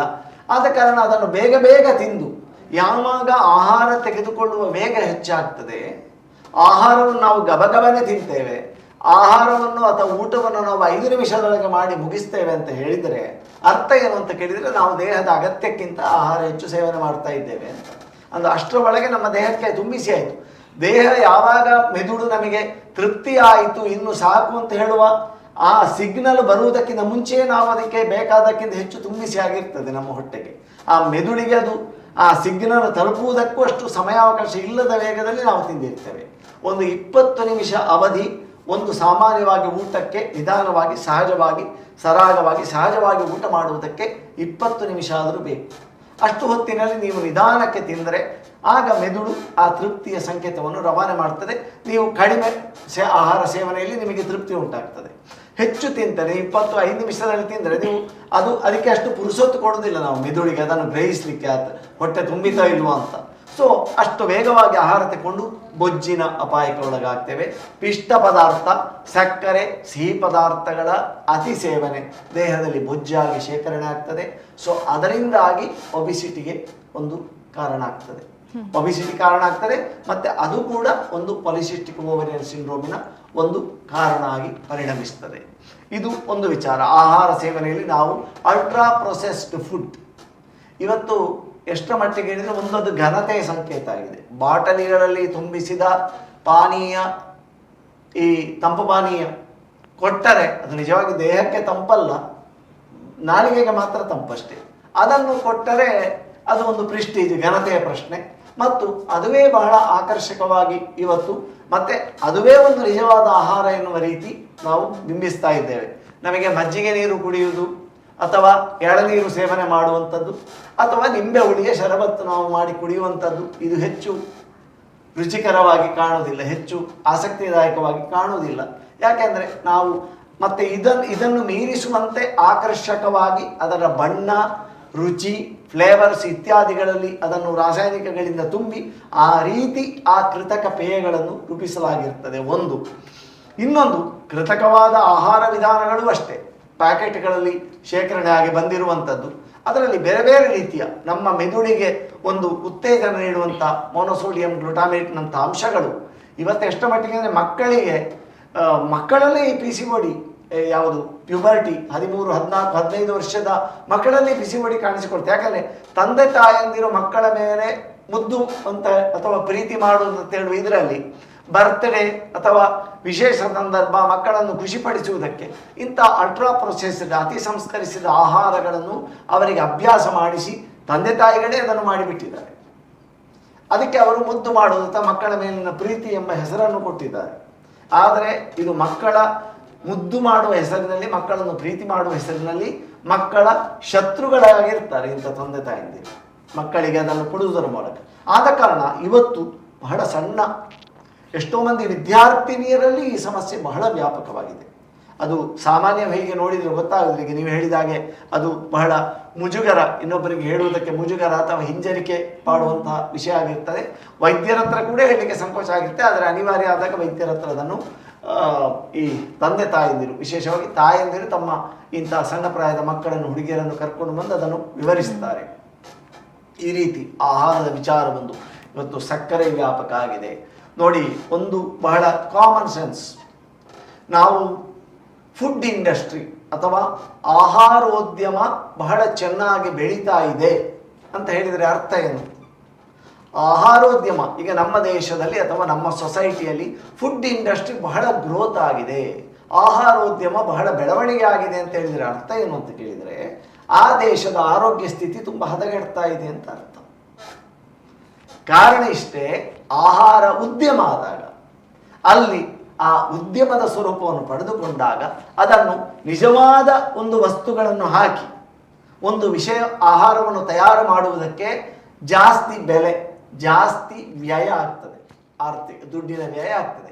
ಆದ ಕಾರಣ ಅದಕ್ಕೆ ಬದಲಿಯಾಗಿ ಬೇರೆ ರಾಸಾಯನಿಕಗಳನ್ನು ಬಳಸಿ ಆ ಆಹಾರ ವಸ್ತುಗಳನ್ನು ತಯಾರು ಮಾಡುತ್ತಾರೆ. ಯಾಕೆಂದರೆ ಅದರ ಬೆಲೆ ಕಡಿಮೆ ಆಗ್ತದೆ. ಉದಾಹರಣೆಗೆ ಬಹಳ ಸಾಮಾನ್ಯ ಒಂದು ಹೇಳ್ತೇನೆ ನಾನು, ಸಕ್ಕರೆಯನ್ನು ನಿಜವಾದ ಪ್ರಮಾಣಕ್ಕೆ ಸಕ್ಕರೆಯ ಬೆಲೆ ಜಾಸ್ತಿ. ಸಕ್ಕರೆ ಆ ಒಂದು ಸಿಹಿ ಬರಲಿಕ್ಕೆ ನಿಜವಾದ ಸಕ್ಕರೆ ಹಾಕಿದರೆ ಹೆಚ್ಚು ಖರ್ಚಾಗ್ತದೆ ಆಹಾರ ತಯಾರು ಮಾಡಲಿಕ್ಕೆ. ಅದಕ್ಕೆ ಏನು ಮಾಡ್ತಾರೆ ಅಂತ ಕೇಳಿದರೆ ಸ್ಯಾಕರಿನ್ ಅಂತ ಇದೆ. ಸಕ್ಕರೆಯದ್ದೇ ಟೇಸ್ಟು, ಸಿಹಿ ಟೇಸ್ಟ್ ಬರ್ತದೆ. ಆದರೆ ಸಕ್ಕರೆಯ 300 ಪಟ್ಟು ಸಿಹಿ ಇದೆ. ಅಂದರೆ ಸಕ್ಕರೆ ಹಾಕುವುದರ ಸ್ವಲ್ಪ ಪ್ರಮಾಣದಲ್ಲಿ ಸ್ಯಾಕರಿನ್ ಹಾಕಿದರೆ ಸಾಕಾಗ್ತದೆ. ಮತ್ತು ಅದಕ್ಕೆ ಅಷ್ಟು ಸಕ್ಕರೆ ಅಷ್ಟು ಬೆಲೆ ಕೂಡ ಇಲ್ಲ. ಕೃತಕವಾದ ಸಿಹಿ ವಸ್ತು. ಸ್ವಲ್ಪ ಸಕ್ಕರೆಯನ್ನು ಹಾಕಿ 1 kg ಸಕ್ಕರೆ ಹಾಕಿದ ಸಿಹಿಯನ್ನು ಉಂಟು ಮಾಡ್ಬೋದು. ಸಕ್ಕರೆಗಿಂತ ಅಷ್ಟು ವ್ಯಯ ಆಗ್ತದೆ ಖರ್ಚು. ಇದಕ್ಕೆ ತುಂಬ ಖರ್ಚು ಕಡಿಮೆ ಸಕ್ಕರೆಗೆ. ಮಾರುಕಟ್ಟೆಯಲ್ಲಿ ಲಭ್ಯವಿರುವಂಥ ಹೆಚ್ಚಿನ 100ಕ್ಕೆ 99 ಸಂಸ್ಕರಿಸಿದ ಅಥವಾ ಪ್ಯಾಕ್ ಮಾಡಿದ ಆಹಾರಗಳಲ್ಲಿ ಈ ರೀತಿಯ ವಸ್ತುಗಳು ಇರ್ತವೆ. ಮತ್ತೊಂದು, ಅದನ್ನು ಹಾಳಾಗದಾಗೆ, ಒಂದು ವಸ್ತು ತುಂಬ ಸಮಯ ಹಾಳಾಗದಾಗೆ ಉಳಿಯಿತು ಅಂತ ಹೇಳೋದು ಬಹಳ ಒಂದು ಖುಷಿ ಕೊಡುವ ಸಂಗತಿ ಅಲ್ಲ. ಒಂದು ಪ್ಯಾಕೆಟ್ ಅಂಥದ್ದೊಂದು ಆಹಾರ ವಸ್ತು ತಿಂಡಿ ಮಾರೆ 1 ವರ್ಷ ಆದರೂ ಹಾಳಾಗುವುದಿಲ್ಲ ಅಂತ ಹೇಳಿದರೆ ನಮಗೆ ಇದಕ್ಕೆ ಎಂಡೋಸಲ್ಫಾನ್ ಹಾಕಿದ್ದಾರಾ ಎನ್ನುವ ಸಂಶಯವನ್ನು ಹುಟ್ಟಿಸುವ ರೀತಿಯಲ್ಲೇ ಇರ್ತದೆ. 1 ವರ್ಷ ಆದರೂ ಒಂದು ವಸ್ತುವಿನಲ್ಲಿ ಹಾಳಾಗಲಿಲ್ಲ ಅಂದ್ರೆ ಅರ್ಥ ಏನು? ಅಂದರೆ ಅಷ್ಟು ಹೆಚ್ಚು ಕ್ರಿಮಿನಾಶಕ ಮತ್ತು ಕೆಮಿಕಲ್ನಲ್ಲಿ ಅದನ್ನು ಹಾಕಿರ್ತಾರೆ ಎನ್ನುವುದು ತಾತ್ಪರ್ಯ. ಆದ ಕಾರಣ ಇಂತಹ ಆಹಾರ ವಸ್ತುಗಳ ಅಭ್ಯಾಸದಿಂದ ಮಹಿಳೆಯರಲ್ಲಿ ವಿಶೇಷವಾಗಿ ಈ ಹಾರ್ಮೋನ್ಗಳಲ್ಲಿ ಏರುಪೇರು ಉಂಟಾಗ್ತದೆ. ಪಾಲಿಸಿಸ್ಟಿಕ್ ಓವರಿಯನ್ ಸಿಂಡ್ರೋಮಿನಂಥ ಲಕ್ಷಣಗಳು ಬಹಳ ವ್ಯಾಪಕವಾಗಿ ಕಾಣುವುದಕ್ಕೆ ಇದೇ ಕಾರಣ. ಜಂಕ್ ಫುಡ್ ಅಂತ ಹೇಳಿದರೆ ಬಹಳ ಸೀಮಿತ ಅರ್ಥ ಆಯಿತು. ಅಂದರೆ ಕೆಲವು ಜಂಕ್ ಫುಡ್ಸ್ ಅಂತ, ಶುಷ್ಕ ಆಹಾರಗಳು, ನೀರಸ ಆಹಾರಗಳು ಅಂತ. ಅಲ್ಟ್ರಾ ಪ್ರೊಸೆಸ್ಡ್ ಅಂದರೆ ಅತಿ ಸಂಸ್ಕರಿಸಿದಂಥ ಆಹಾರಗಳು, ಅದು ಖಂಡಿತವಾಗಿ ಈ ರೀತಿಯ ಲಕ್ಷಣಗಳನ್ನು ಉಂಟು ಮಾಡ್ತದೆ. ಒಂದು. ಇನ್ನೊಂದು ಏನಂತ ಕೇಳಿದರೆ, ಈ ರೀತಿಯ ಈ ಸಿಂಡ್ರೋಮ್ ಇರುವವರಲ್ಲಿ ಅಂಡಾಶಯದಲ್ಲಿ ಗುಳ್ಳೆಗಳಂತಹ ರಚನೆಗಳು ಕಾಣಿಕೊಳ್ತವೆ. ಅದನ್ನು ನಾವು ಸಿಸ್ಟ್ ಅಂತ ಹೇಳಿದ್ವಿ. ಪಾಲಿ ಅಂದರೆ ತುಂಬ ಅಂತ. ಬಹಳ ಸಂಖ್ಯೆಯಲ್ಲಿ ಗುಳ್ಳೆಗಳು ಅಂಡಾಶಯದಲ್ಲಿ ಕಾಣಿಸಿಕೊಳ್ತದೆ. ಇದನ್ನು ನಾವು ಪತ್ತೆ ಹಚ್ಚುವುದು ಹೇಗೆ ಅಂತ ಹೇಳುವುದು ವಿಚಾರ ಇದೆ. ಅಂದರೆ ಆ ಹೊಟ್ಟೆಯ ಅಲ್ಟ್ರಾಸೌಂಡ್ ಸ್ಕ್ಯಾನಿಂಗ್ ಮಾಡಿಸಿದಾಗ, ಈ ಅಂಡಾಶಯವನ್ನು ಸ್ಕ್ಯಾನ್ ಮಾಡಿದಾಗ ಅದರಲ್ಲಿ ಸಿಸ್ಟ್ಸ್ ಕಾಣಿಸಿಕೊಳ್ತದೆ. ಅದನ್ನು ರಿಪೋರ್ಟ್ ಕೊಡ್ತಾರೆ ಅಲ್ಟ್ರಾಸೌಂಡಲ್ಲಿ. ಹಾರ್ಮೋನ್ನ ಮಟ್ಟವನ್ನು ಹೇಗೆ ಟೆಸ್ಟ್ ಮಾಡೋದು ಅಂತಂದರೆ, ಬ್ಲಡ್ ಟೆಸ್ಟಿನ ಮೂಲಕ ಟೆಸ್ಟೋಸ್ಟಿರೋನ್ ಹಾರ್ಮೋನ್ನ ಮಟ್ಟ ಎಷ್ಟು ಉಂಟು, ಅದರ ಮಟ್ಟ ಎಷ್ಟು ಇದೆ ಮಹಿಳೆಯರ ರಕ್ತದಲ್ಲಿ ಅಂತ ಕಂಡುಕೊಳ್ಳುವುದು. ಈ ರೀತಿ ಅದನ್ನು ಕಂಡುಕೊಳ್ಳುವುದಕ್ಕೆ ಬಹಳ ವೈಜ್ಞಾನಿಕವಾದ ವಿಧಾನಗಳಿದೆ. ಇದು ಒಂದು ವಿಷಯ. ಓಕೆ. ಹಾಗೆಯೇ ಈ ಒಂದು ಸಮಸ್ಯೆ ಇರೋರು ಮನಸ್ಥಿತಿಯಿಂದ ಎಷ್ಟು ಒಂದು ಸದೃಢರಾಗಿರಬೇಕು ಅಂತ ತುಂಬ ಜನ ಭಯಪಡ್ಕೊಳ್ತಾರೆ. ಅಯ್ಯೋ ನನಗೀಗ ಆಗೋಗುತ್ತೋ, ಇನ್ನೇನಾಗುತ್ತೋ, ನನ್ನ ಜೀವನ ಹೋಗುತ್ತೋ, ಆ ಥರ ಭಯಪಡ್ತಾರೆ. ಮನಸ್ಸಿಂದ ಎಷ್ಟು ಸದೃಢರಾಗಿರಬೇಕು ಅಂತ ಅಂದರೆ ಮನಸ್ಸಲ್ಲಿ ಒಂದು ಈ ಮುಟ್ಟಿನ ಏರುಪೇರು ಆದಾಗ ಸಹಜವಾಗಿ ಮಹಿಳೆಯರಿಗೆ ಒಂದು ಆಂಗ್ಸೈಟಿ, ಒಂದು ಆತಂಕದ ಒಂದು ಕಾರಣ ಆಗಿರ್ತದೆ.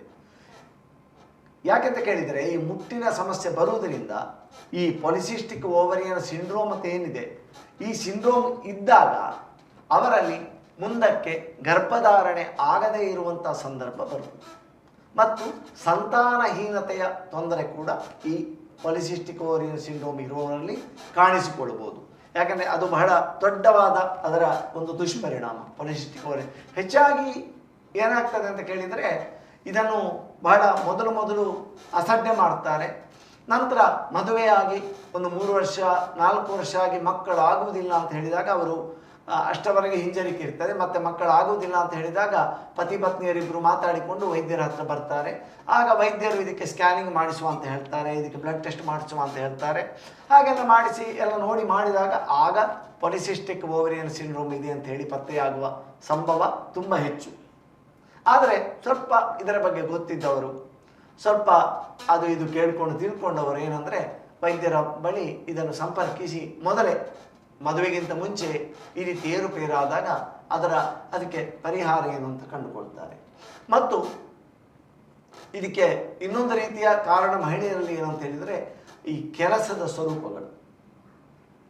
ಇದನ್ನು ಯಾರು ಅಪಾರ್ಥ ಮಾಡಿಕೊಳ್ಬೇಡಿ. ಆದರೆ ನಮ್ಮ ಹಿರಿಯರು, ನಮ್ಮ ಅಜ್ಜಿ ಆ ಒಂದು ಕಾಲಘಟ್ಟದಲ್ಲಿ ಅವರ ದೇಹ ಬಹಳ ವ್ಯಾಯಾಮಕ್ಕೆ ಒಳಗಾಗ್ತಿತ್ತು. ಈಗ ಅಕ್ಕಿಯನ್ನು ಹುಡಿ ಮಾಡೋದು ಕೂಡ ಬೀಸುವ ಕಲ್ಲು, ಅಕ್ಕಿ ಕಡಿಯುವುದು, ಬಾವಿಯಿಂದ ನೀರು ಸೇದುವುದು, ಮಹಿಳೆಯರು ಸಾಮಾನ್ಯವಾಗಿ ಏನೆಲ್ಲ ಕೆಲಸ, ಮೊಸರು ಕಡಿಯುವಂಥದ್ದು, ಇದೆಲ್ಲ ಈಗ ಮಾಯ ಆಗಿದೆ. ಅಂದರೆ ಪುನಃ ನಾನು ಆ ಥರ ಹಾಗೆ ಮೊಸರು ಕಡಿದುಕೊಂಡು ಕೂತ್ಕೊಳ್ಬೇಕು ಅಂತ ಹೇಳಿದ್ರೆ, ಈಗೆಲ್ಲ ಯಾಂತ್ರಿಕವಾದ ಒಂದು ಯಂತ್ರಗಳ ಮೂಲಕವೇ ಎಲ್ಲ ಕೆಲಸಗಳನ್ನು ನಿರ್ವಹಣೆ ಮಾಡುವಂತಹ ಒಂದು ಸ್ಥಿತಿ ಉಂಟಾಗಿದೆ. ಆದರೆ ಈ ರೀತಿ ಆದದನ್ನು ನಾವು ಪುನಃ ಬಾವಿಯಿಂದ ನೀರು ಸೇದಬೇಕು ಅಂತ ನಾನು ಹೇಳುವುದಲ್ಲ. ಆದರೆ ಅದರಲ್ಲಿ ನಾವು ಕಳೆದುಕೊಂಡಂತಹ ಯಾವ ಒಂದು ಈ ದೈಹಿಕ ಶ್ರಮ ಅಥವಾ ವ್ಯಾಯಾಮದ ಅಂಶ ಇದೆ, ಅದನ್ನು ನಾವು ಯೋಗವೋ ಅಥವಾ ವ್ಯಾಯಾಮವೋ ಅಥವಾ ನಡಿಗೆಯೋ ಧ್ಯಾನ ಪ್ರಾರ್ಥನೆ ಜಪ ಇತ್ಯಾದಿಗಳನ್ನು ಮಾಡುವುದರ ಮೂಲಕ ನಾವು ನಾವು ಅದನ್ನು ನಮ್ಮ ದೇಹಕ್ಕೆ ಏನು ಒಂದು ಶ್ರಮ ಕೊಡಬೇಕು ಅದನ್ನು ಕೊಡಬೇಕು ಆ ರೀತಿಯಲ್ಲಿ. ಮತ್ತು ಮನಸ್ಸಿನ ಒತ್ತಡ ಸ್ಟ್ರೆಸ್, ಇವತ್ತು ನೋಡಿ ಮಹಿಳೆಯರು ಕೂಡ ಕೆಲಸದಲ್ಲಿ ತುಂಬ ಪುರುಷರ ಹಾಗೆ ಒತ್ತಡವನ್ನು ಅನುಭವಿಸ್ತಾ ಇರ್ತಾರೆ. ಈ ಒತ್ತಡ ಆದಾಗ ಈ ಒತ್ತಡವನ್ನು ನಿಭಾಯಿಸುವುದಕ್ಕೆ ಈ ಹಾರ್ಮೋನ್ಗಳ ಸ್ರಾವ, ಟೆಸ್ಟೋಸ್ಟಿರೋನ್ ಅಂತ ಕಾರ್ಟಿಸಾಲ್ನಂಥ ಹಾರ್ಮೋನ್ಗಳ ಸ್ರಾವ ಅಧಿಕ ಆಗ್ತದೆ. ಯಾಕಂದರೆ ಇದಕ್ಕೆ ಒತ್ತಡದ ಹಾರ್ಮೋನುಗಳು ಅಂದರೆ ಶಕ್ತಿ, ಮಾಂಸಖಂಡಗಳ ಶಕ್ತಿ, ಮಸಲ್ ಪವರ್ ಬೇಕಾಗ್ತದೆ. ಆಗ ಮಾಂಸಖಂಡಗಳ ಶಕ್ತಿ ಕೊಡುವುದಕ್ಕೆ ಅಂತ ಟೆಸ್ಟೋಸ್ಟಿರೋನ್ ಮತ್ತು ಒತ್ತಡವನ್ನು ನಿಭಾಯಿಸುವುದಕ್ಕೆ ಅಂತ ಕಾರ್ಟಿಸಾಲ್ ಅಂತ ಹೇಳೋ ಹಾರ್ಮೋನು. ಈ ರೀತಿ ಹಾರ್ಮೋನುಗಳು ಒಂದಕ್ಕೊಂದು ಲಿಂಕ್ ಆಗಿಕೊಂಡು ಈ ಸ್ಥಿತಿಯನ್ನು ಒಂದು ನಿರ್ಮಾಣ ಮಾಡ್ತದೆ. ಇದಕ್ಕೆ ಮಾನಸಿಕ ಒತ್ತಡ ಕೂಡ, ಸ್ಟ್ರೆಸ್ ಎನ್ನುವಂಥದ್ದು ಕೂಡ ಈ ಒಂದು ಪಾಲಿಸಿಸ್ಟಿಕ್ ಓವರಿಯನ್ ಸಿಂಡ್ರೋಮಿಗೆ ತುಂಬ ಒಂದು ಪ್ರಮುಖ ಕಾರಣ ಆಗಿ ಪರಿಣಮಿಸ್ತದೆ. ಆದ ಕಾರಣ ಮನಸ್ಸು ಕೂಡ ತುಂಬ ಪ್ರಾಮುಖ್ಯ. ನಾನು ನಿಮಗೆ ಒತ್ತಡವನ್ನು ನಿಭಾಯಿಸುವುದು ಅಂತ ಕೇಳಿದ ಮನಸ್ಥಿತಿ ಹೇಗಿರ್ತದೆ ನಿಭಾಯಿಸುವುದಕ್ಕೆ ನಾನು ಒಂದು ಸರಳ ಉದಾಹರಣೆ ಹೇಳ್ತೇನೆ. ಒಂದು ಕಾಯಿಲೆ ಇದೆ ಸ್ಯೂಡೋಸೈಸಿಸ್ ಅಂತ. ಮಕ್ಕಳಾಗದೇ ಇರುವಂಥ, ಮೊದಲು ಈಗಲೂ ಕೂಡ ಕೆಲವರಲ್ಲಿ ಕಾಣಿಸಿಕೊಳ್ಬೋದು, ಮಕ್ಕಳಾಗದೇ ಇರುವಂಥ ಮಹಿಳೆಯಲ್ಲಿ ಮಕ್ಕಳಾಗಬೇಕು ಎಂಬ ಹಂಬಲವೇ ಅವಳ ದೇಹದಲ್ಲಿ ಗರ್ಭಧಾರಣೆ ಆಗದೆ ಗರ್ಭಧಾರಣೆ ಎಲ್ಲ ಲಕ್ಷಣಗಳನ್ನು ವ್ಯಕ್ತಪಡಿಸ್ತದೆ. ಋತುಚಕ್ರ ನಿಲ್ಲುವಂಥದ್ದು, ಇದು ವಾಂತಿ ಉಂಟಾಗುವಂಥದ್ದು, ಹೊಟ್ಟೆ ದೊಡ್ಡದಾಗುವಂಥದ್ದು, ಆದರೆ ಗರ್ಭಧಾರಣೆ ಆಗಿರುವುದಿಲ್ಲ. ಇದಕ್ಕೆ ಸ್ಯೂಡೋಸೈಸಿಸ್ ಅಂತ ಹೆಸರು, ಮಿಥ್ಯಾಗರ್ಭ ಅಂತ. ಅಂದರೆ ಒಂದು ಯೋಚನೆ ನೀವು ಆಲೋಚನೆ ಮಾಡಿ, ಮಕ್ಕಳಾಗಬೇಕು ಎನ್ನುವ ಒಂದು ಯೋಚನೆ, ಮಕ್ಕಳಾಗದ ಮಹಿಳೆಯಲ್ಲಿ ಮಕ್ಕಳಾಗಬೇಕು ಎಂಬ ಯೋಚನೆ ಗರ್ಭಧಾರಣೆ ಆಗದೇ ಗರ್ಭಧಾರಣೆ ಆದಾಗ ಯಾವ ರೀತಿಯೆಲ್ಲ ಬದಲಾವಣೆಗಳು ದೇಹದಲ್ಲಿ ಆಗ್ತದೆ, ಅಂತಹ ಬದಲಾವಣೆಗಳನ್ನು, ಅಂತಹ ರಾಸಾಯನಿಕ ಬದಲಾವಣೆಗಳನ್ನು ಉಂಟು ಮಾಡುವುದಕ್ಕೆ ಸಮರ್ಥವಾಯಿತು ಅಂತ ಆದರೆ, ಸಮರ್ಥ ಆಗ್ತದೆ ಆ ಕಾಯಿಲೆಯಲ್ಲಿ. ಆದರೆ ಮನಸ್ಸಿನ ಒಂದು ಯೋಚನೆಯ ಸಾಮರ್ಥ್ಯ ಎಷ್ಟಿದೆ ಅಂತ ನಾವು ಆಲೋಚನೆ ಮಾಡಬೇಕು. ಮನಸ್ಸಿನ ಒಂದು ಯೋಚನೆ, ಒಂದು ಥಾಟ್ ಪ್ರೊಸೆಸ್ಸು ದೇಹದಲ್ಲಿ ಜೀವರಾಸಾಯನಿಕ ಬದಲಾವಣೆಗಳನ್ನು, ಹಾರ್ಮೋನುಗಳ ಏರುಪೇರುಗಳನ್ನು ಉಂಟು ಮಾಡುತ್ತದೆ ಎನ್ನುವ ಒಂದು ಸಂಗತಿ ನಮಗೆ ಗೊತ್ತಾದರೆ, ಮನಸ್ಸಿನ ಯೋಚನೆ, ಭಾವೋದ್ವೇಗಗಳ ಒಂದು ಸಾಮರ್ಥ್ಯ ಮತ್ತು ಪ್ರಭಾವ ನಮ್ಮ ದೇಹದ ಆರೋಗ್ಯದ ಮೇಲೆ ಹೇಗೆ ಉಂಟಾಗ್ತದೆ ಎನ್ನುವುದನ್ನು ನಾವು ಯೋಚನೆ ಮಾಡಬೇಕು. ಆದ ಕಾರಣ ಮನಸ್ಸನ್ನು ಬಹಳ ಶಾಂತವಾಗಿ ಇಟ್ಟುಕೊಳ್ಳುವಂಥದ್ದು, ಒತ್ತಡ ರಹಿತವಾಗಿ ಇಟ್ಟುಕೊಳ್ಳುವಂಥದ್ದು ತುಂಬಾ ಪ್ರಾಮುಖ್ಯವಾದದ್ದು. ಬರೀ ನಾವು ಆಹಾರದಲ್ಲಿ ಮತ್ತು ವ್ಯಾಯಾಮ ಸರಿ ಉಂಟು, ಎಲ್ಲ ಸರಿ ಉಂಟು, ಮನಸ್ಸು ತುಂಬ ಒತ್ತಡಪೂರ್ಣ ಆಗಿದ್ದರೆ ಆಗಲೂ ಕೂಡ ದೇಹದಲ್ಲಿ ಹಾರ್ಮೋನ್ಗಳ ಬದಲಾವಣೆ ಆಗ್ತದೆ. ಅತಿಯಾಗಿ ತಿನ್ನುವಿಕೆಯ ವ್ಯಸನ ಉಂಟಾಗ್ತದೆ, ಬೊಜ್ಜು ಉಂಟಾಗ್ತದೆ, ಈ ರೀತಿಯ ಏರುಪೇರುಗಳು, ಋತುಚಕ್ರದ ಏರುಪೇರುಗಳು ಇತ್ಯಾದಿ ಸಮಸ್ಯೆಗಳು ಆಗ ಕೂಡ ಉಂಟಾಗ್ತದೆ. ಆದ ಕಾರಣ ಹಾಗೆಂತೇಳಿ ಮಹಿಳೆಯರು ಈ ಸಮಸ್ಯೆ ಕಂಡು ಬಂತು ಅಂತ ಹೇಳಿದ ಕೂಡಲೇ ಅವರು ಭಯಪಡುವ ಅಗತ್ಯ ಇಲ್ಲ, ಆತಂಕ ಪಡುವ ಅಗತ್ಯ ಇಲ್ಲ. ಅದಕ್ಕೆ ಬಹಳ ಉತ್ತಮವಾದ ವಿಧಾನ ಇದೆ. ಆದರೆ ಯಾವುದೇ ಚಿಕಿತ್ಸೆ ಇದ್ದರೂ ಕೂಡ ನಮ್ಮ ಆಯುರ್ವೇದದಲ್ಲಿ ಕೂಡ ಬಹಳ ಅದ್ಭುತವಾದ ಪರಿಣಾಮಕಾರಿಯಾದ ಚಿಕಿತ್ಸಾ ವಿಧಾನಗಳಿದೆ. ನಾನೇ ಬಹಳಷ್ಟು ಜನರಲ್ಲಿ ಇದನ್ನು ಮಾಡಿದ್ದೇನೆ. ಆದರೆ ಒಂದು ಸತ್ಯ ನಾವು ಮನದಟ್ಟು ಮಾಡಿಕೊಳ್ಬೇಕು, ಒಂದು ಸಾರ್ವಕಾಲಿಕ ಸತ್ಯ ಏನಂತ ಹೇಳಿದರೆ, ಆಹಾರ ಪದ್ಧತಿ, ಜೀವನ ಶೈಲಿ ಮತ್ತು ಮನಸ್ಥಿತಿಯನ್ನು ಬದಲಾಯಿಸದೆ ಯಾವುದೇ ಚಿಕಿತ್ಸೆ ಮಾಡಿದರೂ ಇದನ್ನು ಸರಿಪಡಿಸುವುದು ಕಷ್ಟ ಸಾಧ್ಯ ಅಂತ. ಆದ ಕಾರಣ ವೈದ್ಯರು ಏನು ಮಾಡ್ತಾರೆ ಅಂದರೆ, ಔಷಧಿ ಕೊಡೋದ್ರ ಜೊತೆಗೆ ಅದರ ಜೀವನ ಪದ್ಧತಿ ಹೇಗಿರಬೇಕು, ಯಾವ ಆಹಾರಗಳನ್ನು ಸೇವಿಸಬೇಕು. ಎಲ್ಲರಿಗೂ ಒಂದೇ ರೀತಿಯ ಆಹಾರ ಪದ್ಧತಿ ಆಗುವುದಿಲ್ಲ, ಅವರ ದೇಹ ಪ್ರಕೃತಿ ವ್ಯತ್ಯಾಸ ಇರ್ತದೆ. ಆಗ ನಾವು ಆಹಾರದಲ್ಲಿ ಕೂಡ ಇಂಡಿವಿಜುವಲೈಸ್ಡ್ ಅಂದರೆ ವೈಯಕ್ತಿಕ ಆಧಾರದಲ್ಲಿ ಅವರಿಗೆ ಯಾವುದು ಉತ್ತಮ ಆಹಾರ ಎನ್ನುವುದನ್ನು ಬಹಳ ಸ್ಪಷ್ಟವಾಗಿ ಸೂಚನೆ ಕೊಡಬೇಕಾಗ್ತದೆ. ಈ ರೀತಿಯ ಒಂದು ವಿಧಾನಗಳನ್ನು ಮಾಡುವುದರಿಂದ ಖಂಡಿತವಾಗಿ ಈ ಸಮಸ್ಯೆ ಇದ್ದವರು ಕೂಡ ಯಾರು ಕೂಡ ಯಾವುದೇ ಆತಂಕ ಪಡುವ ಅಗತ್ಯ ಇಲ್ಲ. ಕೆಲವು ತಿಂಗಳುಗಳ ಕಾಲ ಪ್ರಯತ್ನ ಮಾಡಿದರೆ, ವೈದ್ಯರ ಸಲಹೆಯನ್ನು ಪಾಲನೆ ಮಾಡಿದರೆ, ನಾವು ದೃಢ ಇಚ್ಛಾಶಕ್ತಿಯಿಂದ ನಮ್ಮ ಆಹಾರ ಜೀವನ ಶೈಲಿಯಲ್ಲಿ ಬದಲಾವಣೆ ಮಾಡಿದರೆ ಆಗ ಖಂಡಿತವಾಗಿ ಈ ಸಮಸ್ಯೆಯಿಂದ ಹೊರಗೆ ಬರಬಹುದು. ಎಷ್ಟೋ ಜನರು ಇದು ಮಕ್ಕಳಾಗುವುದಿಲ್ಲ ಅಂತ ಹೇಳಿ ಇದ್ದವರಿಗೂ ಕೂಡ ಮಕ್ಕಳಾಗಿದ್ದಾರೆ. ನಂತರ ಇದೆಲ್ಲ ಬದಲಾವಣೆ ಮಾಡಿಕೊಂಡು, ಬೊಜ್ಜಿನ ಸಮಸ್ಯೆಯನ್ನು ನಿವಾರಣೆ ಮಾಡಿಕೊಂಡು, ಆಯುರ್ವೇದ ಪದ್ಧತಿಯಲ್ಲಿ ತುಂಬ ಬದಲಾವಣೆಗಳು, ಹಾರ್ಮೋನುಗಳಲ್ಲಿ ಕೂಡ ತುಂಬ ಬದಲಾವಣೆ ಆಗ್ತದೆ. ಇದೆಲ್ಲವನ್ನು ನಾವು ಅಳವಡಿಸಿಕೊಂಡಾಗ ದೇಹದ ಒಟ್ಟು ವ್ಯವಸ್ಥೆ ಅದಕ್ಕೆ ಅದನ್ನು ಸರಿಪಡಿಸಿಕೊಳ್ತಾ ಹೋಗ್ತದೆ. ನಮ್ಮ ಸಿಸ್ಟಮ್ ಕರೆಕ್ಟ್ ಆದ ನಾವು ದೇಹಕ್ಕೆ ತಪ್ಪಾಗಿ ಅದಕ್ಕೆ ಫೀಡ್ ಮಾಡೋದಿದ್ರೆ, ಇದಕ್ಕೆ ನಾವು ಆಯುರ್ವೇದದಲ್ಲಿ ಪ್ರಜ್ಞಾಪರಾಧ ಅಂತ ಹೇಳ್ತೇವೆ. ಪ್ರಜ್ಞಾಪರಾಧ ಅಂದರೆ ಏನು? ಬಹಳ ಒಂದು ಅದ್ಭುತವಾದ ಶಬ್ದವನ್ನು ಆಯುರ್ವೇದ ವಿಜ್ಞಾನ ಕೊಟ್ಟಿದೆ. ಪ್ರಜ್ಞಾಪರಾಧ ಅಂತಂದರೆ ಪ್ರತಿಯೊಬ್ಬನ ಮನಸ್ಸು ಮಾಡುವಂಥ ಅಪರಾಧ. ಧೃತಿ ಸ್ಮೃತಿ ಅಂತಂದರೆ ಒಳ್ಳೆಯದು ಕೆಟ್ಟದ್ದನ್ನು ಕೆಲವು ಸಲ ಒಳ್ಳೆಯದು ಕೆಟ್ಟದ್ದು ಗೊತ್ತಿರ್ತದೆ, ಆದರೆ ಅದರಲ್ಲಿ ಒಳ್ಳೆಯದನ್ನೇ ಮಾಡುವಂತಹ ದೃಢ ಇಚ್ಛಾಶಕ್ತಿ ಇರುವುದಿಲ್ಲ. ಹಾಗೆ ತಪ್ಪಿ ಮಾಡಿದಂತಹ ಒಬ್ಬನ ಆಚರಣೆ ಅದಕ್ಕೆ ಪ್ರಜ್ಞಾಪರಾಧ ಅಂತ ಹೇಳಿ. ಈಗ ಒಂದು ಸಿಹಿ ಜಾಸ್ತಿ ತಿನ್ನಬಾರದು, ತಿಂದರೆ ಸಕ್ಕರೆ ಕಾಯಿಲೆ ಬರ್ತದೆ ಅಂತ ಹೇಳಿ ಒಂದು ಇಟ್ಟುಕೊಳ್ಳುವ. ಸೊ ಆಗ ಅದು ಗೊತ್ತುಂಟು, ಆದರೂ ಕೂಡ ನಾನು ಅದನ್ನು ಅತಿಯಾಗಿ ಸೇವನೆ ಮಾಡ್ತೇನೆ ಅಂತ ಕೇಳಿದರೆ ಅದಕ್ಕೆ ಪ್ರಜ್ಞಾಪರಾಧ ಅಂತ ಹೇಳುದು. ಅಂತಹ ಆಚರಣೆಗಳು ಆದ ಕಾರಣ ಗೊತ್ತಿದ್ದು ತಪ್ಪು ಮಾಡುವುದು ಅಂತ. ಈಗ ಇದು ವಿಷಯ ಹೇಗಾಗಿದೆ ಅಂತ ಕೇಳಿದರೆ, ಇದು ಕೆಲವರಿಗೆ ಗೊತ್ತಿದೆ ಹೀಗೆ ಆದರೆ ಹೀಗೆ ಆಗ್ತದೆ ಅಂತ. ಆದರೆ ಎರಡು ವಿಚಾರವೂ ಸತ್ಯವೇ. ಗೊತ್ತಿಲ್ಲದ ಹಾಗೆ ಇದ್ದಾರೆ ಎನ್ನುವುದು ಒಂದು ಸತ್ಯ, ಇನ್ನೊಂದು ಗೊತ್ತಿದ್ದ ಹಾಗೆ ಇದ್ದಾರೆ ಎನ್ನುವುದು ಇನ್ನೊಂದು ಸತ್ಯ. ಹೀಗೆ ಎರಡು ಸಂಗತಿಗಳು ಘಟಿಸ್ತಾ ಇದೆ. ಯಾಕಂದ್ರೆ ಇವತ್ತು ಎಷ್ಟರ ಮಟ್ಟಿಗೆ ಅಂತ ಹೇಳಿದರೆ, ನಾವೀಗ ಐಸ್ ಕ್ರೀಮು ಅದು ಕೃತಕ ಆಹಾರ ಅಂತೇಳಿ ನಾವು ಅದು ಹಾನಿಕಾರಕ ಅಂತ ನಾವು ತಿನ್ನಬಾರದು ಅಂತ ಹೇಳಿದರೆ, ಕೆಲವರಿಗೆ ಇದು ಎಂತ ಡಾಕ್ಟ್ರಪ್ಪ ಇವರು ಐಸ್ ಕ್ರೀಮ್ ಮಕ್ಕಳಿಗೆ ತಿನ್ನಿಸಬಾರದು ಅಂತ ಹೇಳ್ತಾರಲ್ಲ ಎನ್ನುವ ಒಂದು ಆಶ್ಚರ್ಯಕ್ಕೆ ಒಳಗಾಗುವ ವಿದ್ಯಾವಂತರು ಇದ್ದಾರೆ ಎನ್ನುವುದು ಒಂದು ಸತ್ಯ. ಓಕೆ ವೈದ್ಯರೇ, ನಮ್ಮಲ್ಲಿಬ್ಬರು ಕರೆ ಮಾಡಿದ್ದಾರೆ, ಮಾತಾಡ್ಸೋಣ. ಹಲೋ ಹಲೋ ಹಲೋ ಮೇಡಮ್, ನಿಮ್ಮ ಹೆಸರು? ಸುಷ್ಮಿತಾ ಅಂತ, ಬೆಳ್ಳಾರಿಯಿಂದ ಕಾಲ್ ಮಾಡೋದು. ಎಲ್ಲಿಂದ ಕಾಲ್ ಮಾಡ್ತಿದ್ದೀರಾ? ಬೆಳ್ಳಾರೆ.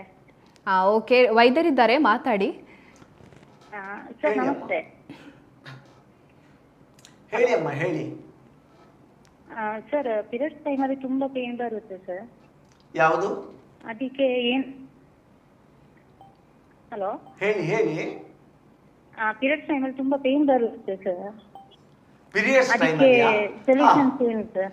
ಹೌದು ತುಂಬಾನೇ ಪೇನ್ ಬರುತ್ತೆ, ಯಾಕೆ ಅಂತ ಕೇಳ್ತೀನಿ. ಕೆಲವರಲ್ಲಿ ಇದು ತುಂಬಾ ಈ ಯಾವುದು ಗರ್ಭಕೋಶದ ಸ್ನಾಯುಗಳ ಸಂಕೋಚನ. ಯಾಕಂದ್ರೆ ಅದು ಗರ್ಭಕೋಶದ ಒಳಗೋಡೆಯನ್ನು ಅದು ಗರ್ಭಧಾರಣೆ ಆಗದೇ ಇದ್ದಾಗ ಹೊರ ಹಾಕುವುದಕ್ಕೆ ಇರುವಂತಹ ಗರ್ಭಕೋಶದ ಸಂಕೋಚನ ವಿಕಸನ, ಮಸಲ್ ಕಾಂಟ್ರಾಕ್ಷನ್ ಇಂದಾಗಿ ಆ ಥರ ಪೇನ್ ಬರ್ತದೆ. ಈ ಪೇನು ಕೆಲವರಲ್ಲಿ ತುಂಬ ಜಾಸ್ತಿ ಇರ್ತದೆ, ಕೆಲವರಲ್ಲಿ ಕಡಿಮೆ ಇರ್ತದೆ. ಆದರೆ ನಿಮ್ಮ ದೇಹ ಅತಿಯಾದ ತೂಕ ಇದೆಯಮ್ಮ? ಇಲ್ಲ ಸರ್, ನಾರ್ಮಲ್ ಇದೆಯಲ್ಲ. ಮತ್ತೆ ನಿಮ್ಮ ಇದು ಬಹಳ ಸೂಕ್ಷ್ಮ ವಿಚಾರ. ಯಾಕೆಂತ ಹೇಳಿದ್ರೆ, ಈ ನೋವು ಬರುವಂಥದ್ದು ಸ್ಕ್ಯಾನಿಂಗ್ ಮಾಡಿದಾಗ ಎಲ್ಲ ಸರಿ ಇರ್ತದೆ, ರಕ್ತ ಪರೀಕ್ಷೆ ಎಲ್ಲ ಸರಿ ಇರ್ತದೆ. ಆದರೆ ನಮ್ಮ ಆಹಾರ ಪದ್ಧತಿಯಲ್ಲಿ ನೀವು ಯಾವುದೆಲ್ಲ ಆಹಾರ ಸೇವನೆ ಮಾಡ್ತಾ ಇದ್ದೀರಿ ಎನ್ನುವುದನ್ನು ಸಂಪೂರ್ಣವಾಗಿ ನಾವು ಪರಿಶೀಲನೆ ಮಾಡಬೇಕು. ಯಾಕಂದರೆ ಆಹಾರ ಮತ್ತು ಜೀವನ ಶೈಲಿಯ ಬದಲಾವಣೆ ಮಾಡಿಕೊಳ್ಳುವುದರಿಂದಲೇ ಮತ್ತು ಕೆಲವೊಂದು ಸಣ್ಣ ವ್ಯಾಯಾಮಗಳನ್ನು ಮಾಡಿಕೊಳ್ಳುವುದರಿಂದ ಈ ಪೀರಿಯಡ್ಸ್ ಟೈಮ್ ನೋವನ್ನು ತುಂಬ ಕಡಿಮೆ ಮಾಡಿಕೊಂಡವರಿದ್ದಾರೆ. ಮತ್ತು ಕೆಲವು ಆಯುರ್ವೇದಿಕ ಔಷಧಗಳು ಇದೆ. ಇದರಲ್ಲಿ ನೀವು ಆಹಾರ ಏನು ತಗೊಳ್ತಾ ಇದ್ದೀರಿ ದಿನನಿತ್ಯ ಹೆಚ್ಚಾಗಿ? Normal sir, rice items. Normal ಆಗಿ ರೈಸ್ ಐಟಮ್ಸ್ ಆ ಥರ. ರೈಸ್ ಯಾವುದು? White rice, boiled rice? Boiled rice. ಮತ್ತೆ ಈ ಖಾರ ಇತ್ಯಾದಿ ವಸ್ತುಗಳನ್ನು ಜಾಸ್ತಿ ತಿಂತೀರಾ? ಹಲೋ, ಖಾರ ಇರುವಂತ ವಸ್ತು ಜಾಸ್ತಿ ತಗೊಳ್ತೀರಾ? ಅದೇ, ಅದು ಸ್ಪೈಸಿ ಫುಡ್ ನೀವು ಸ್ವಲ್ಪ ಕಡಿಮೆ ಮಾಡ್ಬೇಕು. ಈ ಸ್ಪೈಸಿ ಫುಡ್ ಮತ್ತೆ ಪಿಷ್ಟ ಪದಾರ್ಥ ಜಾಸ್ತಿ ತಗೊಳ್ಬೇಡಿ. ಪಿಷ್ಟ ಅಂದ್ರೆ ಗೊತ್ತಾಯ್ತಲ್ಲ, ಈ ಕಾರ್ಬೋಹೈಡ್ರೇಟ್ ಅಂದ್ರೆ ಈ ಧಾನ್ಯಗಳ ಪ್ರಮಾಣ. ಈಗ ಕಪ್ಪಕ್ಕಿ ಅನ್ನ ಆದ್ರೂ ಕೂಡ ತುಂಬಾ ಅನ್ನ ಊಟ ಮಾಡಬಾರದು. ನಮ್ಮ ಸ್ವಲ್ಪ ಅದರ ಪ್ರಮಾಣವನ್ನು ಕಡಿಮೆ ಮಾಡ್ಕೊಳ್ಳಿ. ಮತ್ತೆ ನಾರಿನಂಶ ಜಾಸ್ತಿ ಇರುವ ಆಹಾರವನ್ನು ನಾವು ತೆಗೆದುಕೊಳ್ಬೇಕು. ನಾರಿನಂಶ ಜಾಸ್ತಿ ಯಾವುದರಲ್ಲಿದೆ? ಅದು ಹಣ್ಣು ಮತ್ತು ತರಕಾರಿಗಳಲ್ಲಿ ಹೆಚ್ಚಾಗಿದೆ. ದಿನಕ್ಕೆ ಒಂದು ಪ್ರತಿ ಊಟದ ಜೊತೆಗೆ ಹಣ್ಣು ಮತ್ತು ತರಕಾರಿ ಆದರೆ ನೀವು ಪದಾರ್ಥದ ಹೋಳನ್ನು ಸೇವನೆ ಮಾಡ್ತೀರಿ, ಆದರೆ ಹಣ್ಣುಗಳನ್ನು ಬಹಳಷ್ಟು ಜನ ಸೇವನೆ ಮಾಡುವುದಿಲ್ಲ.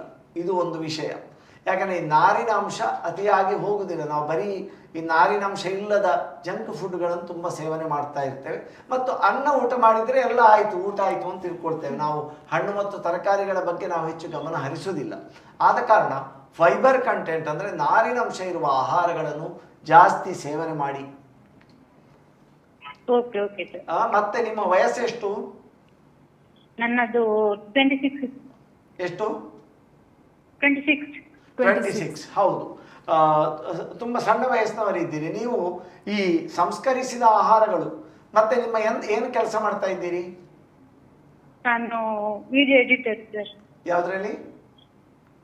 Video editor. ವಿಡಿಯೋ ಎಡಿಟರ್ ಆಗಿದ್ದಾರೆ ಅಂತ. Video editor.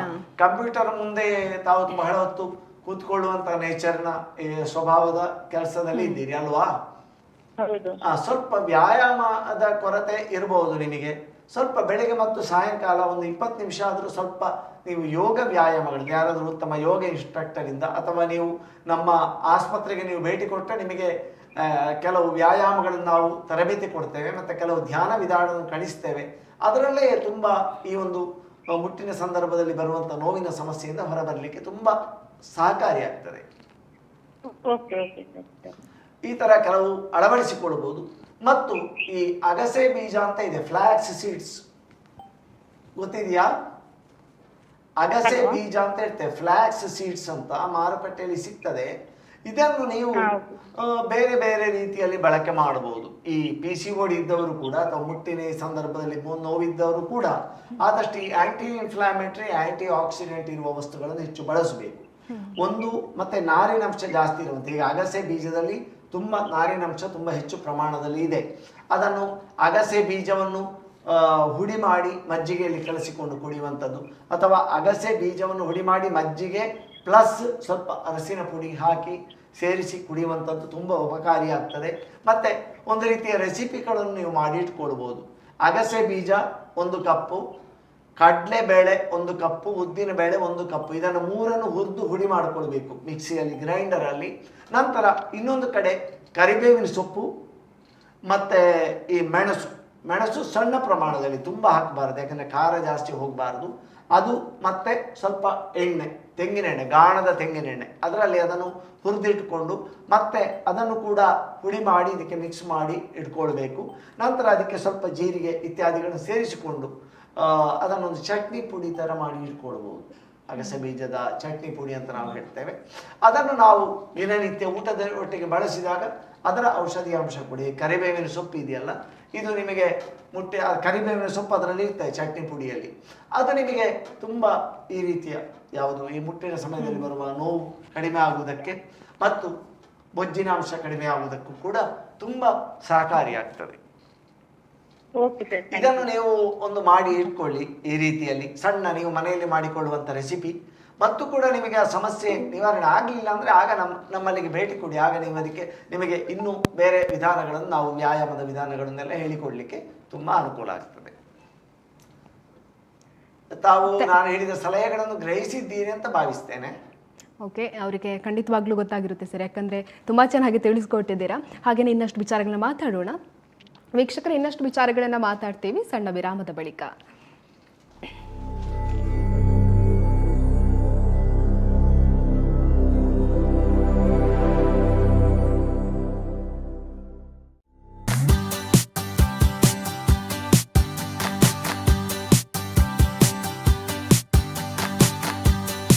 ಜೀವನದ ಶುಭ ಕ್ಷಣಗಳನ್ನು ಅವಿಸ್ಮರಣೀಯಗೊಳಿಸಿ. ಮದುವೆ, ನಿಶ್ಚಿತಾರ್ಥ, ಸೀಮಂತದಂತಹ ಶುಭ ಕಾರ್ಯಗಳಿಗೆ ನಗರದ ಹೃದಯ ಭಾಗದಲ್ಲಿರುವ 750ರಿಂದ 1000 ಜನರ ಕಾರ್ಯಕ್ರಮ ಮಾಡಲು ಯೋಗ್ಯವಾದ AC, ನಾನ್ AC, ಬ್ಯಾಂಕ್ವೆಟ್ ಹಾಲ್ ಮತ್ತು ಡೈನಿಂಗ್ ಹಾಲ್, ವಿಶಾಲವಾದ ವಾಹನ ಪಾರ್ಕಿಂಗ್, ಪ್ರತ್ಯೇಕ ಡ್ರೆಸ್ಸಿಂಗ್ ರೂಮ್ ಸೌಲಭ್ಯದೊಂದಿಗೆ ಅರುಣ ಕಲಾ ಮಂದಿರ, ಮುಖ್ಯ ರಸ್ತೆ, Puttur. 8310091376 9448120315. That's my gadget. Let's go have some fun then.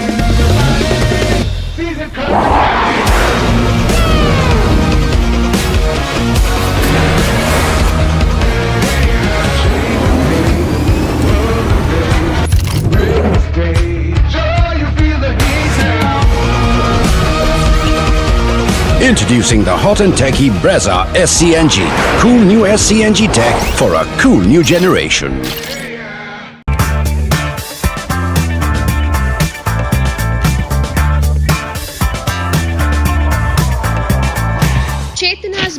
Lounge, ನಿಮ್ಮೊಳಗಿನ ಸೌಂದರ್ಯದ ಅನಾವರಣದ ತಾಣ. Aesthetic spa, makeup, hair styling, salon ಹೀಗೆ ಎಲ್ಲ ಸೌಂದರ್ಯವರ್ಧಕ ಸೇವೆಗಳು ಒಂದೇ ಸೂರಿನಡಿ. ಚೇತನಾಸ್ ಎಜುಕೇಶನಲ್ ಫೌಂಡೇಶನ್ ಮೂಲಕ ವೈವಿಧ್ಯಮಯ ಬ್ಯೂಟಿ ಕೋರ್ಸ್ಗಳು. ಮೇಕಪ್ ಆರ್ಟಿಸ್ಟ್ ಆಗಬೇಕೆಂಬ ಕನಸಿರುವವರಿಗೆ ಅತ್ಯುತ್ತಮ ಅವಕಾಶ. 2 ದಿನಗಳಿಂದ ಆರಂಭಿಸಿ 6 ತಿಂಗಳವರೆಗಿನ ವೈವಿಧ್ಯಮಯ ಬ್ಯೂಟಿ, ಮೇಕಪ್ ಕೋರ್ಸ್ಗಳು. ಅಂತಾರಾಷ್ಟ್ರೀಯ ಮಟ್ಟದಲ್ಲಿ ಸೌಂದರ್ಯವರ್ಧಕ ತರಬೇತಿ ಪಡೆದಿರುವ ಚೇತನಾ ಎಸ್ ಅವರಿಂದ ನುರಿತ ತರಬೇತಿ.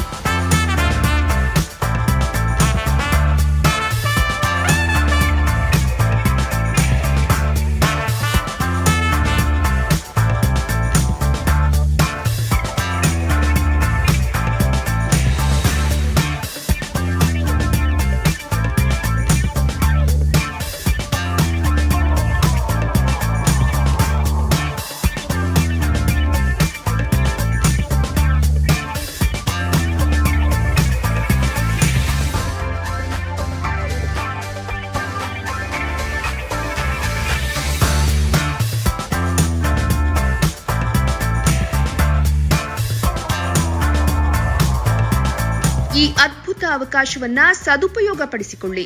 ಚೇತನಾಸ್ ಬ್ಯೂಟಿ ಲಾಂಜ್ 3ನೇ ಮಹಡಿ, Kankanadi gate building, Kankanadi bypass ರಸ್ತೆ, ಮಂಗಳೂರು 575002. ಮೊಬೈಲ್ ಸಂಖ್ಯೆ 9845292411, 9108583714, 8904173914. Email chetanabeautystudio@gmail.com. Web www.cblaunch.com. ಅತ್ತೆ, ಇದು ನನ್ನ ಬರ್ಡೇ ಗಿಫ್ಟ್. ಇದೆಲ್ಲ ಜೀವನದಲ್ಲಿ ನನಗೋಸ್ಕರ ತಗೊಂಡ್ಬಂದಿದ್ದಾರೆ. ನಿನ್ ಮೇಲೆ ತುಂಬಾ ಚೆನ್ನಾಗಿ ಕಾಣುತ್ತೆ. ಇದು ತುಂಬಾ ಚೆನ್ನಾಗಿದೆ ಅಲ್ವಾ? ತುಂಬಾ ಚೆನ್ನಾಗಿದೆ.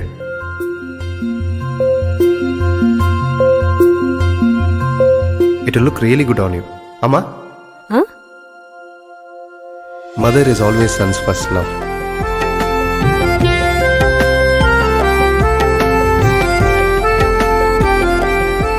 ಪ್ರತಿ ಪೀಳಿಗೆಯ ಪ್ರೀತಿಯ ಮಳಿಗೆ, GL Acharya jewellers.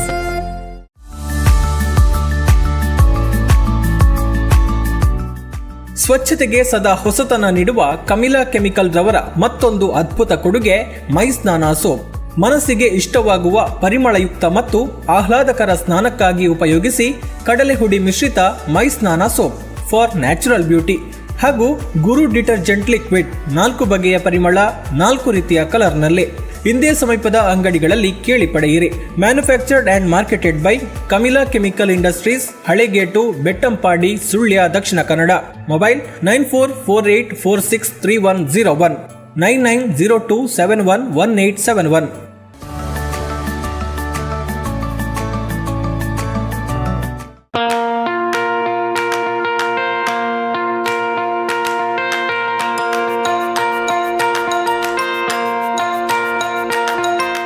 Dr. M.V. Shetty Institutions, Mangalore.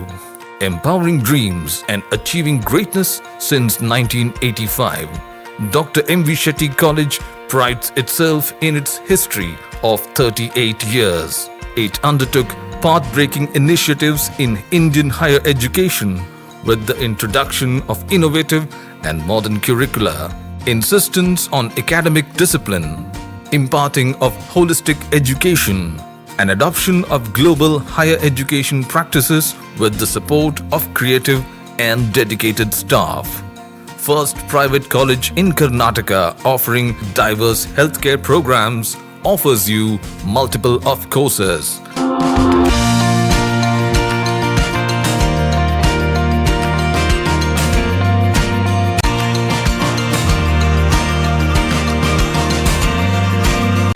In a dynamic environment.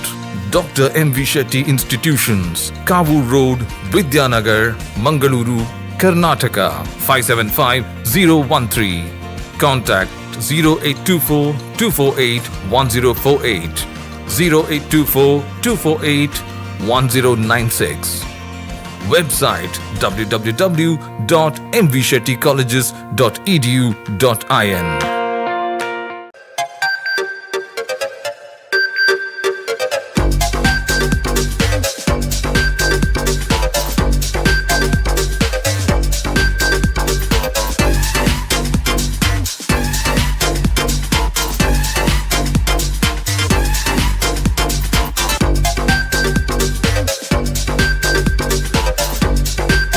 Electronics. All brands electronics and electrical items are under one roof.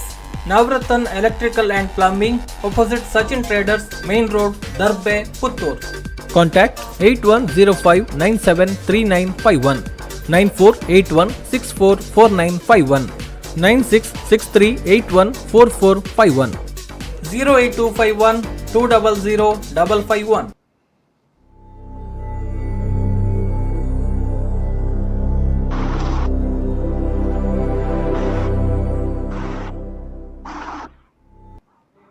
ವಿರಾಮದ ಬಳಿಕ ಮತ್ತೆ ಆಯುರ್ ಪ್ರಸಾದಿನಿ ಕಾರ್ಯಕ್ರಮಕ್ಕೆ ಸ್ವಾಗತ. ನಾವು ವೈದ್ಯರ ಜೊತೆ ಮಾತಾಡ್ತಾ ಇದ್ವಿ. ಇವಾಗ ಕಾಲ್ ಮಾಡಿದವರು ಕೂಡ ಹೇಳಿದರು ನಮಗೆ ಋತುಚಕ್ರದ ಸಂದರ್ಭದಲ್ಲಿ ಅತಿಯಾದ ಹೊಟ್ಟೆ ನೋವು ಇದೆ ಅಂತ. ಹಾಗೆಯೇ ತುಂಬ ಜನ ಹೇಳುವಂಥದ್ದು ಕಾಲುಗಳ ಸೆಳೆತ ಇರುತ್ತೆ ಅನ್ನುವಂಥದ್ದು, ಅಥವಾ ಮಾನಸಿಕವಾಗಿ ತುಂಬಾ ನಮಗೆ ಹಿಂಸೆ ಆದ ರೀತಿಯಲ್ಲಿ ಆಗುತ್ತೆ ಅಂತ ಕೂಡ ಮಾತುಗಳನ್ನು ಹೇಳ್ತಾರೆ. ನಾವು ಇದರ ಬಗ್ಗೆ ಮಾತಾಡಬೇಕು ವೈದ್ಯರೆ. ಅದಕ್ಕಿಂತ ಮುಂಚೆ ಒಂದು ಕರೆ ಇದೆ, ಮಾತಾಡೋಣ. ಹಲೋ ಹಲೋ ಹಲೋ ಮೇಡಮ್, ನಿಮ್ಮ ಹೆಸರು? ನನ್ನ ಹೆಸರು ಸುಮಾ ಅಂತ. ಸುಮಾ ಅವ್ರು ಎಲ್ಲಿಂದ ಕಾಲ್ ಮಾಡ್ತಿದ್ದೀರಾ? ಪಂಜಾಳದಿಂದ ಮಾಡ್ತಿದ್ದಾರೆ. ಪಂಜಾಳದಿಂದ. ಓಕೆ, ವೈದ್ಯರಿದ್ದಾರೆ, ಮಾತಾಡಿ. ಹೇಳಿ ಅಮ್ಮ. ಹಲೋ, ಹೇಳಿ ಸರ್. ಇವಾಗ ಮಂತ್ಲಿ 2 times ಎಲ್ಲ ಪೀರಿಯಡ್ಸ್ ಆಗುತ್ತೆ, ಮತ್ತೆ ಇರ್ರೆಗ್ಯುಲರ್ ಪೀರಿಯಡ್ಸ್ ಆಗುತ್ತೆ ಸರ್. ಇದಕ್ಕೆ ರೀಸನ್ ಏನಂತ ಕೇಳ್ಬೋದಾ? ಏನು ನಿಮ್ಮ ಪ್ರಶ್ನೆ ಸ್ಪಷ್ಟ ಆಗ್ಲಿಲ್ಲ, ಸ್ವಲ್ಪ ದೊಡ್ಡ ಕೇಳಿ. ಇವಾಗ ಸರ್ ಪೀರಿಯಡ್ಸ್ ಎಲ್ಲ ಮಂತ್ಲಿ 2 times ಬರುತ್ತೆ, 15 ದಿನಕ್ಕೊಮ್ಮೆ ಆಗುತ್ತೆ. ಅದೇ ನೀವು ಅದನ್ನು ಪೀರಿಯಡ್ಸ್ ಒಟ್ಟು ಏರುಪೇರು ಆಗ್ತಾ ಇದೆ ಆ ತಿಂಗಳ ಅವಧಿಯದು ಅಂತ ನೀವು ಹೇಳೋದಲ್ಲ. ಮುಟ್ಟಿನ ಸಮಯ ಹಿಂದೆ ಮುಂದೆ ಆಗ್ತದೆ, ಕೆಲವು ಸಲ ಬೇಗನೆ ಆಗ್ತದೆ, ಕೆಲವು ಸಲ ಡಿಲೇ ಆಗಿ ಆಗ್ತದೆ ಅಲ್ವಾ? ಈಗ ಅದು ನಿಮಗೆ ಎಷ್ಟು ಸಮಯದಿಂದ ಆತರ ಆಗ್ತಾ ಇದೆ? ನಂಗೆ ಅಂದ್ರೆ ಸರ್ ಒಂದ್ಸಲ ಆತರ ಆದ್ರೆ ಒಂದ್ಸಲ ಕರೆಕ್ಟ್ ಆಗುತ್ತೆ, ಮತ್ತೊಂದ್ಸಲ ಮತ್ತೆ ಅದೇ ತರ ರಿಪೀಟ್ ಆಗುತ್ತೆ. ಎಷ್ಟು ಸಮಯದಿಂದ ಈ ತರ ಏರುಪೇರು ವ್ಯತ್ಯಾಸ ಆಗಿದೆ ಅಂತ? ಈಗ 1 ವರ್ಷದಿಂದಲೋ 2 ವರ್ಷದಿಂದಲೋ? ಹೌದು, ಒಂದು ವರ್ಷ. 1 ವರ್ಷದಿಂದ. ತಮ್ಮ ವಯಸ್ಸೆಷ್ಟು? 27 ಸರ್. 25. ನೋಡಿ, ಎಲ್ಲ ಸಣ್ಣ ಏಜ್ ಗ್ರೂಪ್ ಅಲ್ಲಿ ಈ ತರದ ಸಮಸ್ಯೆಗಳು ಕಾಣಿಸ್ತಾ ಇದೆ. ನಾನು ಈಗಾಗಲೇ ಕೆಲವೊಂದು ವಿಚಾರಗಳನ್ನು ನಿಮಗೆ ಹೇಳಿದ್ದೇನೆ, ಈ ತರ ಆಗ್ಲಿಕ್ಕೆ ಕಾರಣ ಏನು ಅಂತ. ಮತ್ತೆ ನಿಮ್ಮ ಆಹಾರ ಮತ್ತು ಇದನ್ನು ಸ್ವಲ್ಪ ನಾನೀಗ ಹೇಳಿದ್ದರ ಆಧಾರದ ಮೇಲೆ ನೀವು ಪರಿಶೀಲನೆ ಮಾಡಿಕೊಳ್ಳಿ. ನಾನು ಹೇಳಿದ್ದರ ಪ್ರಕಾರ ಅದು ನಿಮ್ಮ ಆಹಾರ ಮತ್ತು ಜೀವನ ಶೈಲಿ ಮತ್ತು ಮನಸ್ಸಿನ ಒತ್ತಡ ಇದರ ಬಗ್ಗೆ ಯಾವ ರೀತಿ ಇದೆ ಅಂತ. ಮತ್ತು ತಾವು ಇಷ್ಟವರೆಗೆ ತಪಾಸಣೆ ಅಂತ ಮಾಡಿಸಿಕೊಳ್ಳದಿದ್ದರೆ ನೀವು ಬಂದರೆ ಅದನ್ನು ಸರಿಯಾಗಿ ರಕ್ತ ಪರೀಕ್ಷೆ ಮತ್ತು ಹೊಟ್ಟೆಯ ಸ್ಕ್ಯಾನಿಂಗ್ ಮಾಡೋದ್ರ ಮೂಲಕ, ಯಾಕೆಂದರೆ ಈಗಿನ ತಂತ್ರಜ್ಞಾನವನ್ನು ಬಳಸಿಕೊಂಡು ಎಲ್ಲಿಯಾದರೂ ನಿಮಗೆ ಅಂದರೆ ಸಣ್ಣ ಪ್ರಾಯದಲ್ಲಿ ಈ ಥರ ಏರುಪೇರು ಕಾಣಿಸಿಕೊಂಡಾಗ ನಾವು ಮೊದಲು ಯೋಚಿಸಬೇಕಾದ್ರೆ ಈಗ ಪಾಲಿಸಿಸ್ಟಿಕ್ ಓವೇರಿಯನ್ ಸಿಂಡ್ರೋಮ್ ಎನ್ನುವಂತಹ ಸ್ಥಿತಿ ಈಗ ಇದೆ. ಆದ ಕಾರಣ ಅದನ್ನೊಂದು ನೋಡಿಕೊಂಡು ಪರಿಶೀಲನೆ ಮಾಡಿಕೊಂಡು ನಾವು ತಮಗೆ ಕೆಲವು ಸೂಚನೆಗಳನ್ನು ಕೊಡಬಹುದು ಅಂತ ನನ್ನ ಅಭಿಪ್ರಾಯ. ಆರಂಭದಲ್ಲಿ ನೀವು ಇದೆಲ್ಲ ಬದಲಾವಣೆಗಳನ್ನು ಮಾಡಿಕೊಳ್ಳಿ, ಆಹಾರದಲ್ಲಿ ಆಗಿರ್ಬೋದು ಅಥವಾ ನಿಮ್ಮ ಜೀವನ ಶೈಲಿಯ ಪದ್ಧತಿಯಲ್ಲಿ ಆಗಿರ್ಬೋದು. ನಾವು ಕೆಲವೊಂದು ಆ ರೀತಿ ಅಳವಡಿಸಿಕೊಂಡು ಮತ್ತೆ ನೀವು ಒಮ್ಮೆ ಸಂಪರ್ಕಿಸಿದರೆ, ನಮ್ಮ ಆಸ್ಪತ್ರೆಗೆ ಭೇಟಿ ಕೊಟ್ಟರೆ ನಾವಾಗ ನಿಮ್ಮನ್ನು ವಿವರವಾಗಿ ಪರಿಶೀಲನೆ ಮಾಡಿ. ಕೆಲವು ಸಲ ನಾವು ಫೋನಿನಲ್ಲೇ ಕೆಲವು ವಿಚಾರಗಳನ್ನು ಹೇಳಲಿಕ್ಕೆ ಆಗೋದಿಲ್ಲ, ಯಾಕೆಂದರೆ ಅಲ್ಲಿ ಸ್ಥಿತಿ ಬೇರೆ ಇರ್ತದೆ. ಅವರ ರೋಗಿ ಪರೀಕ್ಷೆ ಮಾಡಿ ಅದನ್ನು ತಪಾಸಣೆ ಮಾಡಿ ನಾವು ಅದಕ್ಕೆ ಕಾರಣವನ್ನು ನಿಖರವಾಗಿ ಕಂಡು ಹುಡುಕಿಕೊಂಡು ನಾವು ಮತ್ತೆ ಒಂದು ಕಾರಣ ಗೊತ್ತಾದರೆ ಅದಕ್ಕೆ ನಿಖರ ಪರಿಹಾರ ಹೇಳಲಿಕ್ಕೆ ಆಗ್ತದೆ. ನಾನು ಅಂದಾಜಿಸುವ ಮಟ್ಟಿಗೆ ನಿಮ್ಮದು ಪಾಲಿಸಿಸ್ಟಿಕ್ ಓವರಿಯನ್ ಡಿಸೀಸ್ ಇರಬಹುದು ಅಂತ ಕಾಣ್ತದೆ. ಸಿಂಡ್ರೋಮ್ ಇರಲಿಕ್ಕಿಲ್ಲ, ಯಾಕಂದರೆ ನಿಮ್ಮಲ್ಲಿ ಬೇರೆ ಯಾವ ಲಕ್ಷಣವೂ ಕಾಣಿಸಿಕೊಳ್ಳುವುದಿಲ್ಲ. ತುಂಬಾ ತೂಕ ಹೆಚ್ಚಾಗಿದ್ದೀರಾ, ದಪ್ಪ ಇದ್ದೀರಾ? ತುಂಬಾ ಇಲ್ಲ. ಆದರೆ ಒಮ್ಮೆ ಪರಿಶೀಲನೆ ಮಾಡಬೇಕು. ಅಷ್ಟವರೆಗೆ ನೀವು ಈ ರೀತಿಯ ಕೆಲವು ವಿಧಾನಗಳನ್ನು ಬಳಸಿಕೊಂಡು ಪ್ರಯತ್ನ ಮಾಡಬಹುದು, ಏನಾದರೂ ಅದರಲ್ಲಿ ಸರಿಯಾಗ್ತದ ಅಂತ. ಇಲ್ಲದಿದ್ದರೆ ನೀವು ನಮ್ಮನ್ನು ಸಂಪರ್ಕಿಸಿದರೆ ನಾವು ಅದಕ್ಕೆ ಸೂಕ್ತವಾದ ಸಲಹೆ ಮಾರ್ಗದರ್ಶನ ಕೊಡ್ಬೋದು. ಮತ್ತೆ ಹೊಟ್ಟೆ ನೋವು ತುಂಬಾ ಬರುತ್ತಲ್ಲ ಸರ್, ಅದಕ್ಕೆ ಪರಿಹಾರ ಅಂತ? ಅದಕ್ಕೆ ಈ ವಿಡಿಯೋದಲ್ಲಿ ನಾನು ಮಧ್ಯದಲ್ಲಿ ಒಬ್ಬರಿಗೆ ಅದಕ್ಕೆ ಒಂದು ಸೂಕ್ಷ್ಮ ಸಲಹೆ ಕೊಟ್ಟಿದ್ದೇನೆ, ಒಂದು ವಿಧಾನ ಹೇಳಿಕೊಟ್ಟಿದ್ದೇನೆ. ಈ ವಿಡಿಯೋವನ್ನು ನೀವು ಪುನಃ ಪೂರ್ತಿಯಾಗಿ ನೋಡಿ, ಅದರಲ್ಲಿ ಕೆಲವು ವಿಧಾನ ಹೇಳಿದ್ದೇನೆ ಆ ಮುಟ್ಟಿನ ಟೈಮ್ನಲ್ಲಿ ಬರುವ ನೋವಿನ ನಿಭಾವಣೆಗೆ. ಆಗ ಅದನ್ನು ಮಾಡಿ ನೋಡ್ಬೋದು ನೀವು. ಮತ್ತು ಕೆಲವು ಸಣ್ಣ ಯೋಗಾಸನಗಳು, ಮಾರ್ಜಾಲಾಸನ ಅಂತ ಇದೆ, ಸೇತುಬಂಧಾಸನ ಅಂತ ಇದೆ. ಅದು ನಿಮಗೆ ಗೊತ್ತಿಲ್ಲ ಇದ್ದರೆ ನೀವು ನಮ್ಮಲ್ಲಿಗೆ ಬಂದಾಗ ನಮ್ಮಲ್ಲಿ ಯೋಗ ತರಬೇತಿ ಕೂಡ ಇದೆ, ಧ್ಯಾನದ ತರಬೇತಿ ಕೂಡ ಇದೆ. ನಮ್ಮ ಪ್ರಸಾದಿನಿ ಆಯುರ್ನಿಕೇತನ ಆಯುರ್ವೇದ ಆಸ್ಪತ್ರೆಯಲ್ಲಿ ನರಿಮೊಗರಲ್ಲಿದೆ. ಸೊ ಅಲ್ಲಿಗೆ ನೀವು ಬಂದರೆ ನಿಮಗೆ ಕರೆಕ್ಟಾಗಿ ಅದನ್ನು ನಿಮ್ಮನ್ನು ತರಬೇತಿ ಮಾಡಿ ಬಿಡ್ಬೋದು ಆ ರೀತಿಯ ವಿಧಾನಗಳಿಗೆ. ನಮಸ್ತೆ. ಥ್ಯಾಂಕ್ ಯು ಸುಮಾ ಅವರೇ. ಓಕೆ, ಅವರು ಕೇಳಿದಂತಕ್ಕೆ ಅವರಿಗೆ ಖಂಡಿತವಾಗ್ಲೂ ಸರಿಯಾದ ಉತ್ತರ ಸಿಕ್ಕಿರುತ್ತೆ. ಹಾಗೆಯೇ ಇವಾಗ ನಾನು ಮಾತಾಡ್ತಾ ಇದ್ದೆ ಇದಕ್ಕಿಂತ ಮುಂಚೆ, ತುಂಬ ಜನ ಕಾಲು ಸೆಳೆತ ಉಂಟಾಗುತ್ತೆ ಅಂತ ಹೇಳ್ತಾರೆ, ಕೆಲವರಿಗೆ ಮಾನಸಿಕವಾಗಿ ತುಂಬಾ ಒತ್ತಡ ಬಂದ ರೀತಿಯಲ್ಲಿ ಆಗುತ್ತೆ ಅಂತೆಲ್ಲ ಹೇಳ್ತಾರೆ. ಇದನ್ನ ಎಲ್ಲ ನೆಗ್ಲೆಕ್ಟ್ ಮಾಡಿದರೆ ಬೇರೆ ರೀತಿಯಾದಂಥ ಸಮಸ್ಯೆಗಳು ಬರುವಂಥ ಸಾಧ್ಯತೆ ಇದೆಯಾ ಅಂತ? ಖಂಡಿತವಾಗಿ. ಯಾಕೆಂದರೆ ಈ ಸಿಂಡ್ರೋಮ್, ಈ ಲಕ್ಷಣಗಳ ಸಮೂಹ ಏನಿದೆ, ಇದೆಲ್ಲ ಕೂಡ ಅದರ ಒಂದು ಲಕ್ಷಣಗಳ ಸಮೂಹಗಳಲ್ಲಿ ಬರ್ತದೆ. ಇದು ಒಂದು ರೀತಿಯ ದೇಹ ಒಂದು ಸಂಕೇತ ಕೊಡ್ತದೆ, ನನಗೆ ಏನೋ ಸಮಸ್ಯೆ ಆಗ್ತಾ ಉಂಟು, ನನಗೇನೋ ತೊಂದರೆ ಆಗಿದೆ, ನನ್ನನ್ನು ಸರಿಯಾಗಿ ನೋಡ್ಕೊಳ್ತಾ ಇಲ್ಲ, ನನ್ನನ್ನು ಆ ಸಂದೇಶವನ್ನು ನಾವು ನೆಗ್ಲೆಕ್ಟ್ ಮಾಡಿದರೆ ಮುಂದಕ್ಕೆ ಅದು ಅದರ ಮಿತಿಯನ್ನು ಮೀರಿ ಅದು ಅದಕ್ಕೆ ರಿಯಾಕ್ಷನ್ ಕೊಡ್ತದೆ. ಅದು ದೇಹಕ್ಕೆ ನಾವು ಮಾಡುವ ಒಂದು ಇನ್ಸಲ್ಟ್ ಅಂತ. ದೇಹದ ಯಾವುದೇ ಒಂದು ಸಂಕೇತವನ್ನು ನಾವು ಅದಕ್ಕೆ ಗಮನ ಕೊಡದಿದ್ದರೆ, ಈಗ ಹಸಿವೆ ಆದಾಗ ನಾವು ಊಟ ಮಾಡ್ತೇವೆ, ನಿದ್ದೆ ಬಂದಾಗ ನಾವು ನಿದ್ದೆ ಮಾಡ್ತೇವೆ. ಸೊ ದೇಹ ಕೊಡುವ ಸಂಕೇತಗಳನ್ನು ನಾವು ಗ್ರಹಿಸ್ತೇವೆ. ಅದೇ ರೀತಿ ದೇಹ ಯಾವುದೋ ಒಂದು ತೊಂದರೆಯ ರೂಪದಲ್ಲಿ ಅದು ತನ್ನ ದೇಹಕ್ಕೆ ತನಗೆ ಆಗುವಂತಹ ಒಂದು ಇನ್ಸಲ್ಟ್, ಒಂದು ಅವಮಾನವನ್ನು, ಒಂದು ತೊಂದರೆಯನ್ನು ಅದು ಹೇಳಿಕೊಳ್ತಾ ಉಂಟು ಅಂತ ನಾವು ಅದರೊಟ್ಟಿಗೆ ಮಾತಾಡಿದರೆ, ಅದರ ಸಂದೇಶ ನಮಗೆ ನಾವು ಅರ್ಥ ಮಾಡಿಕೊಂಡ್ರೆ, ಆಗ ನಾವು ಅದನ್ನು ಸರಿಪಡಿಸಿಕೊಳ್ಳುವುದಕ್ಕೆ ಪ್ರಯತ್ನ ಮಾಡಲಿಕ್ಕೆ ತೊಡಗುತ್ತೇವೆ. ಓಕೆ ವೈದ್ಯರೇ, ಒಂದು ಕರೆ ಇದೆ, ಮಾತಾಡೋಣ. ಹಲೋ. ಹಲೋ. ಹೇಳಿ. ಹಲೋ ಮೇಡಮ್, ನಿಮ್ಮ ಹೆಸರು? ಹಲೋ. ಹಲೋ, ಚಿತ್ರ ಅವರು ಪುತ್ತೂರಿಂದ. ಓಕೆ, ವೈದ್ಯರಿದ್ದಾರೆ, ಮಾತಾಡಿ. ಸರಿ ಸರಿ ಮ್ಯಾಮ್, ಸರಿ. ಹೇಳಿ ಅಮ್ಮ. Hello. Hello sir. Hello hello, ಹೇಳಿ ಹೇಳಿ. ಹಲೋ, ನಮಸ್ತೆ ಸರ್. ನಮಸ್ತೆ ಸರ್. ನನ್ನ ಮಗಳಿಗೆ ಸರ್ ಒಂದು ಸಿಸ್ಟಿದ ಆಪರೇಷನ್ ಆಗಿತ್ತು ಸರ್. ಈಗ ಒಂದು ಕಳೆದ ಜೂನ್ ಅಲ್ಲಿ ಆದ್ದು ಸರ್. ಆ ನಂತರ ಅವಳಿಗೆ ಪೀರಿಯಡ್ಸ್ ಎಲ್ಲ ಕರೆಕ್ಟ್ ಆಗ್ತಿತ್ತು, ಪರ್ ಮಂತ್ಲಿ ಕರೆಕ್ಟ್ ಆಗ್ತದೆ. ಈಗ ಒಂದು 1 ವೀಕ್ ಮುಂದೆ ಹೋಯ್ತು ಸರ್, ಈ ತಿಂಗಳಲ್ಲಿ. ಈಗ ಅದಕ್ಕೆ ಕಾರಣ ಏನು ಅಂತೇಳಿ ನೀವೀಗ ಕೇಳ್ತಾ ಇದ್ದೀರಿ. ಎಷ್ಟು ವಯಸ್ಸೆಷ್ಟು? ಅವಳಿಗೆ 12 ಸರ್, ಮದುವೆ ಆಗಲಿಲ್ಲ, 23 ವರ್ಷ. ಎಷ್ಟು? 23 ವರ್ಷ ಅಲ್ಲ? 23. ಬೇರೆ ಏನು ತೊಂದರೆ ಇದೆ? ಈ ತೊಂದರೆ ಅಲ್ಲದೆ, ಮುಟ್ಟಿನ ಸಮಸ್ಯೆ ಅಲ್ಲದೆ ಬೇರೆ ಏನಿಲ್ಲ ಸರ್. ಬೇರೆ ಯಾವ ತೊಂದರೆಯೂ ಇಲ್ಲ? ಇಲ್ಲ ಇಲ್ಲ, ಬೇರೆ ಏನು ತೊಂದರೆ ಇರ್ಲಿಲ್ಲ. ಈ ಒಂದೇ ಸಲ ಹಾಗೆ ಅಂತ ಪದೇ ಪದೇ ಹಾಗೆ ಆಗ್ತಾ ಇರ್ತದ ಮುಟ್ಟಿನ ಸಮಸ್ಯೆ? ಈಗ ಕಳೆದ ಜೂನ್ 30ಕ್ಕೆ, ಕಳೆದ ವರ್ಷ ಜೂನ್ 30ಕ್ಕೆ ಆಪರೇಷನ್ ಆದದ್ದು. ಆ ಆಪರೇಷನ್ ಆದ ನಂತರ ಸರ್ ಪರ್ ಮಂತ್ ಕರೆಕ್ಟ್ ತಿಂಗಳು ಆಗ್ತಾ ಇದೆ ಸರ್. ಜ್ವರ ಎಲ್ಲ ಜ್ವರ ಬಂತು ಸರ್. ಮೊದಲು ಜ್ವರ ಇದ್ದ ಟ್ಯಾಬ್ಲೆಟ್ ಎಲ್ಲ ಮೆಡಿಸಿನ್ ಕೊಟ್ಟ ಕಾರಣ ಏನಾದ್ರು ಹಿಟ್ ಆಯ್ತಾ ಹಾಗೆ 1 ವೀಕ್ ಆಯ್ತು ಸರ್. ಈಗ ಕಳೆದ ಫೆಬ್ರವರಿ 8 ತಾರೀಕಿಗೆ ಆಗಿದ್ದಾರೆ ಸರ್. ಈಗ ಮಾರ್ಚ್ ಅಲ್ಲಿ.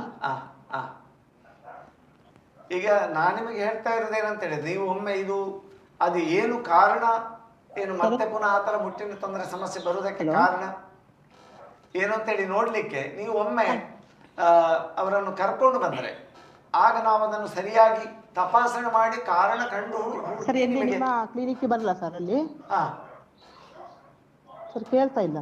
ಅದೇ ನೀವು ಒಮ್ಮೆ ಆಸ್ಪತ್ರೆಗೆ ಭೇಟಿ ಕೊಟ್ರೆ ಆಗ ನಾವು ಅದನ್ನು ಸರಿಯಾಗಿ ಪರಿಶೀಲನೆ ಮಾಡಿ. ಯಾಕೆಂದ್ರೆ ಈಗ ಫೋನಿನಲ್ಲಿ ನಮಗೆ ಕಂಪ್ಲೀಟ್ ಅದರ ಚಿತ್ರ, ಯಾಕೆಂದ್ರೆ ತಪಾಸಣೆ ಮಾಡಿ ನಿಜವಾಗಿ ಏನಿದೆ, ಪಾಲಿಸಿಸ್ಟಿಕ್ ಓವೇರಿಯನ್ ಸಿಂಡ್ರೋಮ್ ಇದೆಯೋ ಇಲ್ವೋ, ಅಂಡಾಶಯದ ಸಮಸ್ಯೆಯಿಂದ ಅದು ಬಂದಿರೋದು ಅಂತ ನಾವು ಅದನ್ನು ತಪಾಸಣೆ ಮಾಡಿ ನಿಮಗೆ ಕರೆಕ್ಟ್ ಆಗಿ ಅದರ ವಿವರಗಳನ್ನು ಹೇಳಿ ಮತ್ತೆ ಅದಕ್ಕೆ ಪರಿಹಾರ ಹೇಳಬಹುದು.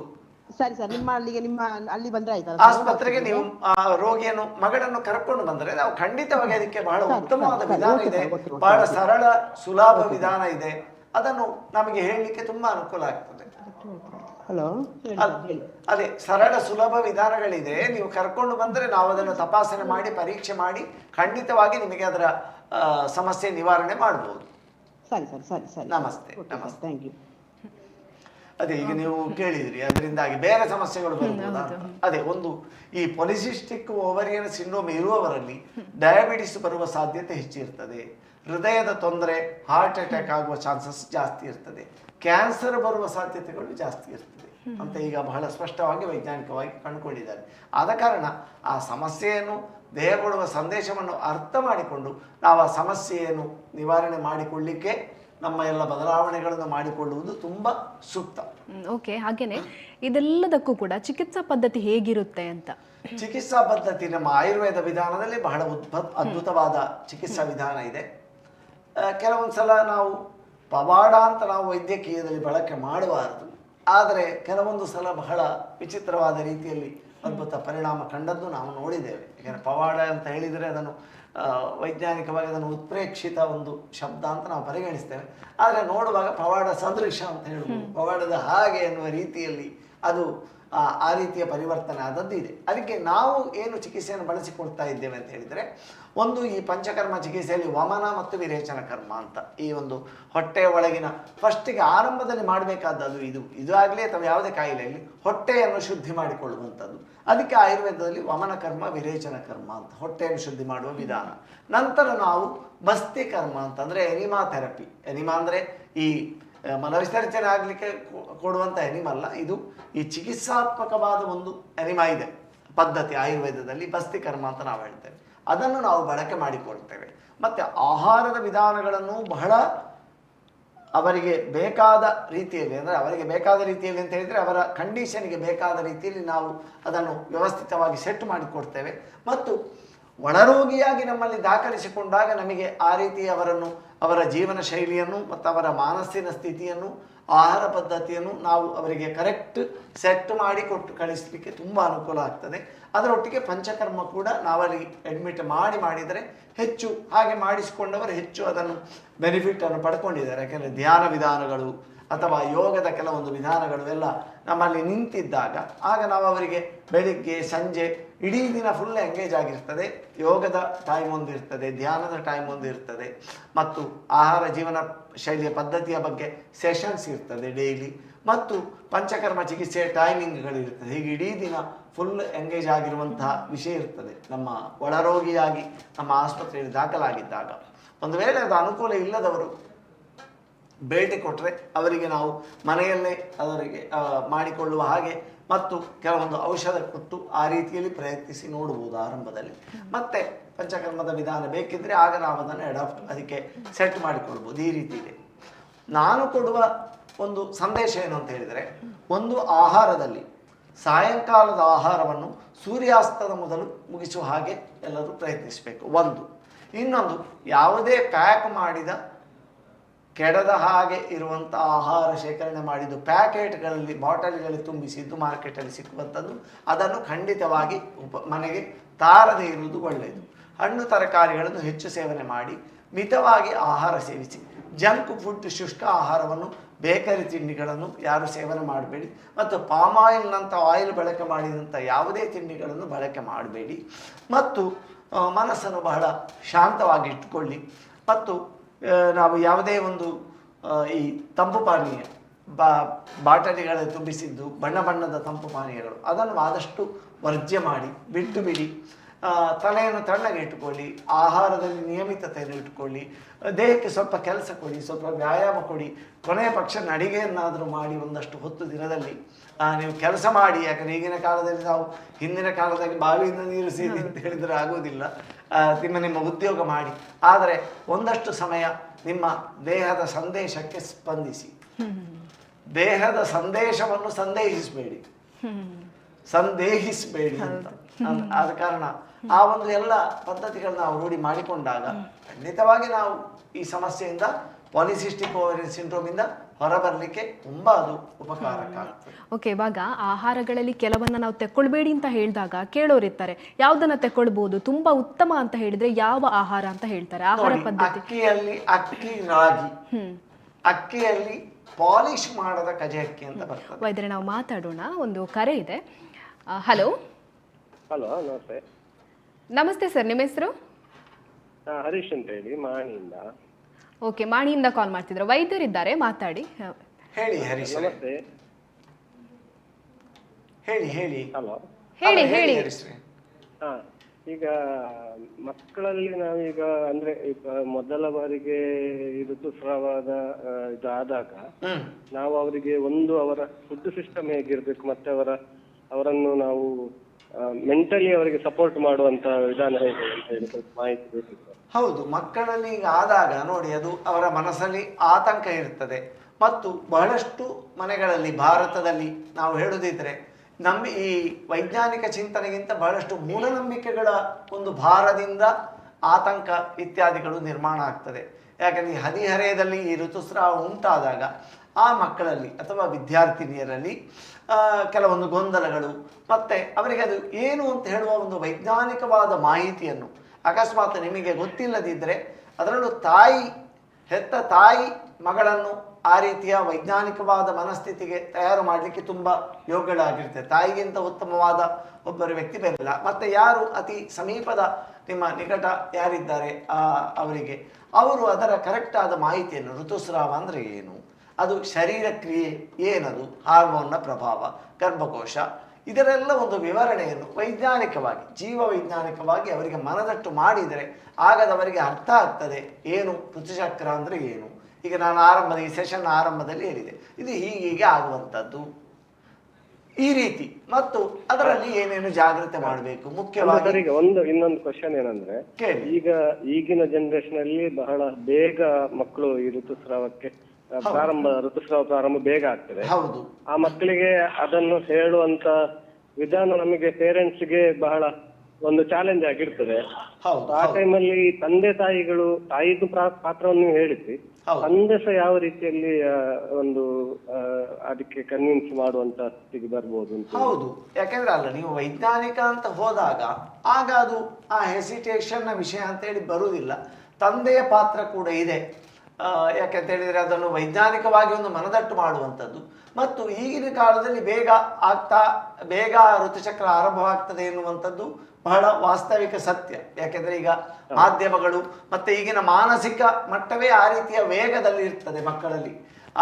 ಚಿಕ್ಕದಿರುವಾಗಲೇ ನಾವು ಮೊಬೈಲು, ಕಂಪ್ಯೂಟರು ಇತ್ಯಾದಿಗಳಿಗೆ ಮಾನಸಿಕ ಬೆಳವಣಿಗೆ ಮತ್ತು ದೇಹದ ಬೆಳವಣಿಗೆ, ಹಾರ್ಮೋನುಗಳ ಸ್ರವಿಸುವಿಕೆ, ಎಲ್ಲದರ ಮೇಲೆ ಈ ಮನಸ್ಥಿತಿ, ಮನೋಧರ್ಮ, ಭಾವನೆಗಳು ಎಲ್ಲ ಕೂಡ ಈಗಿನ ನಾವು ಆ ಮೊದಲಿನ ಕಾಲದಲ್ಲಿ ತುಂಬ ವರ್ಷದ ನಂತರ ಪಡೆದುಕೊಂಡ ಭಾವನೆಗಳು ಅಥವಾ ಆ ರೀತಿಯ ಬೆಳವಣಿಗೆಗಳು ಈಗ ಚಿಕ್ಕ ಪ್ರಾಯದಲ್ಲೇ ಮಾಧ್ಯಮಗಳ ಅಥವಾ ಯಾವುದೇ ಒಂದು ಈಗಿನ ಉಪಕರಣಗಳ ಇದರಿಂದ ಈಗ ಪಡ್ಕೊಳ್ತಾರೆ, ಬೇಗ ಆಗ್ತಾರೆ ಎನ್ನುವಂಥದ್ದು ಸತ್ಯ.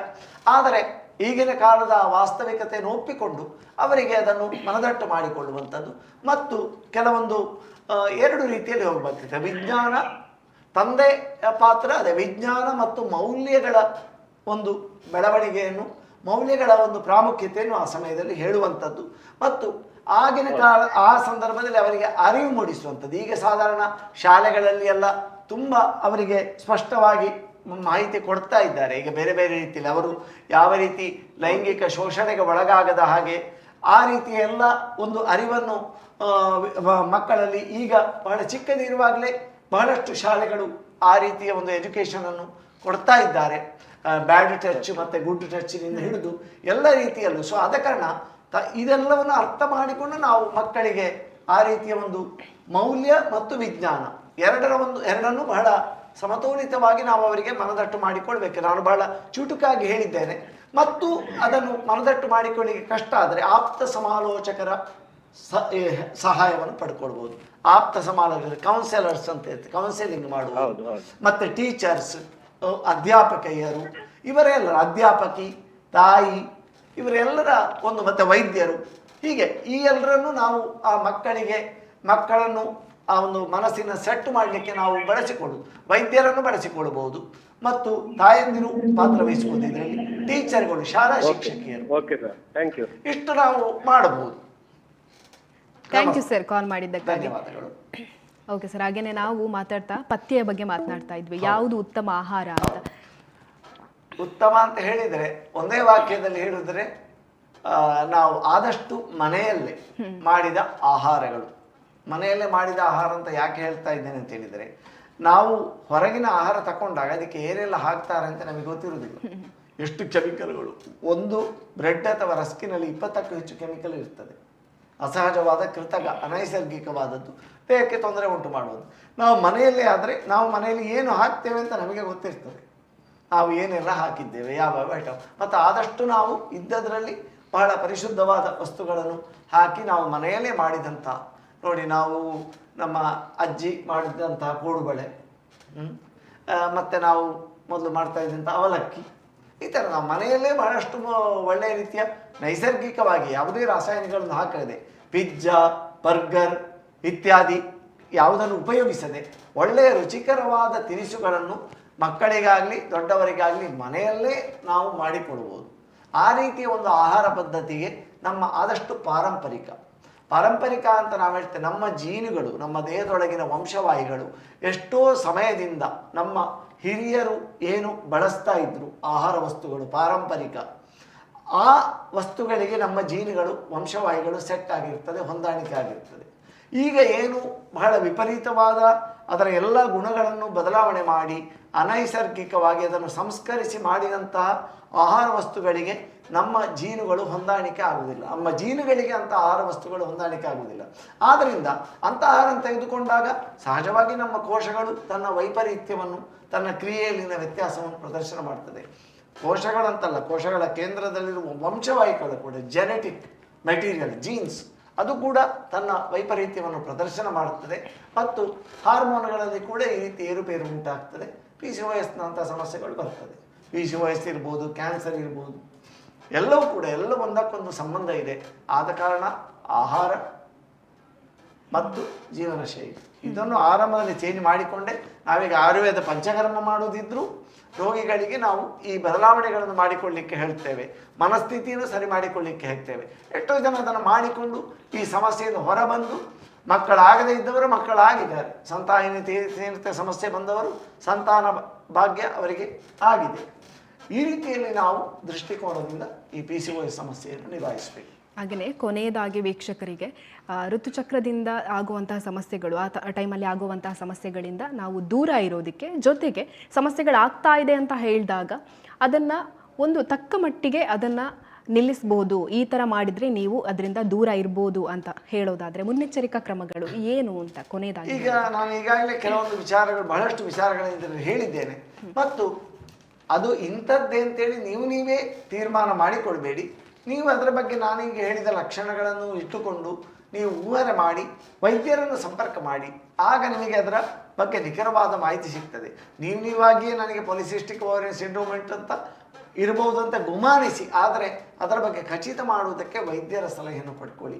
ಚಿಕಿತ್ಸೆ ಕೂಡ ಹಾಗೆ, ಕೆಲವೊಂದು ಮನೆಮದ್ದುಗಳನ್ನು, ನೈಸರ್ಗಿಕ ವಿಧಾನಗಳನ್ನು, ವ್ಯಾಯಾಮ, ಆಹಾರ ಪದ್ಧತಿಗಳನ್ನು ನಾವು ಬಳಸ್ಬೋದು.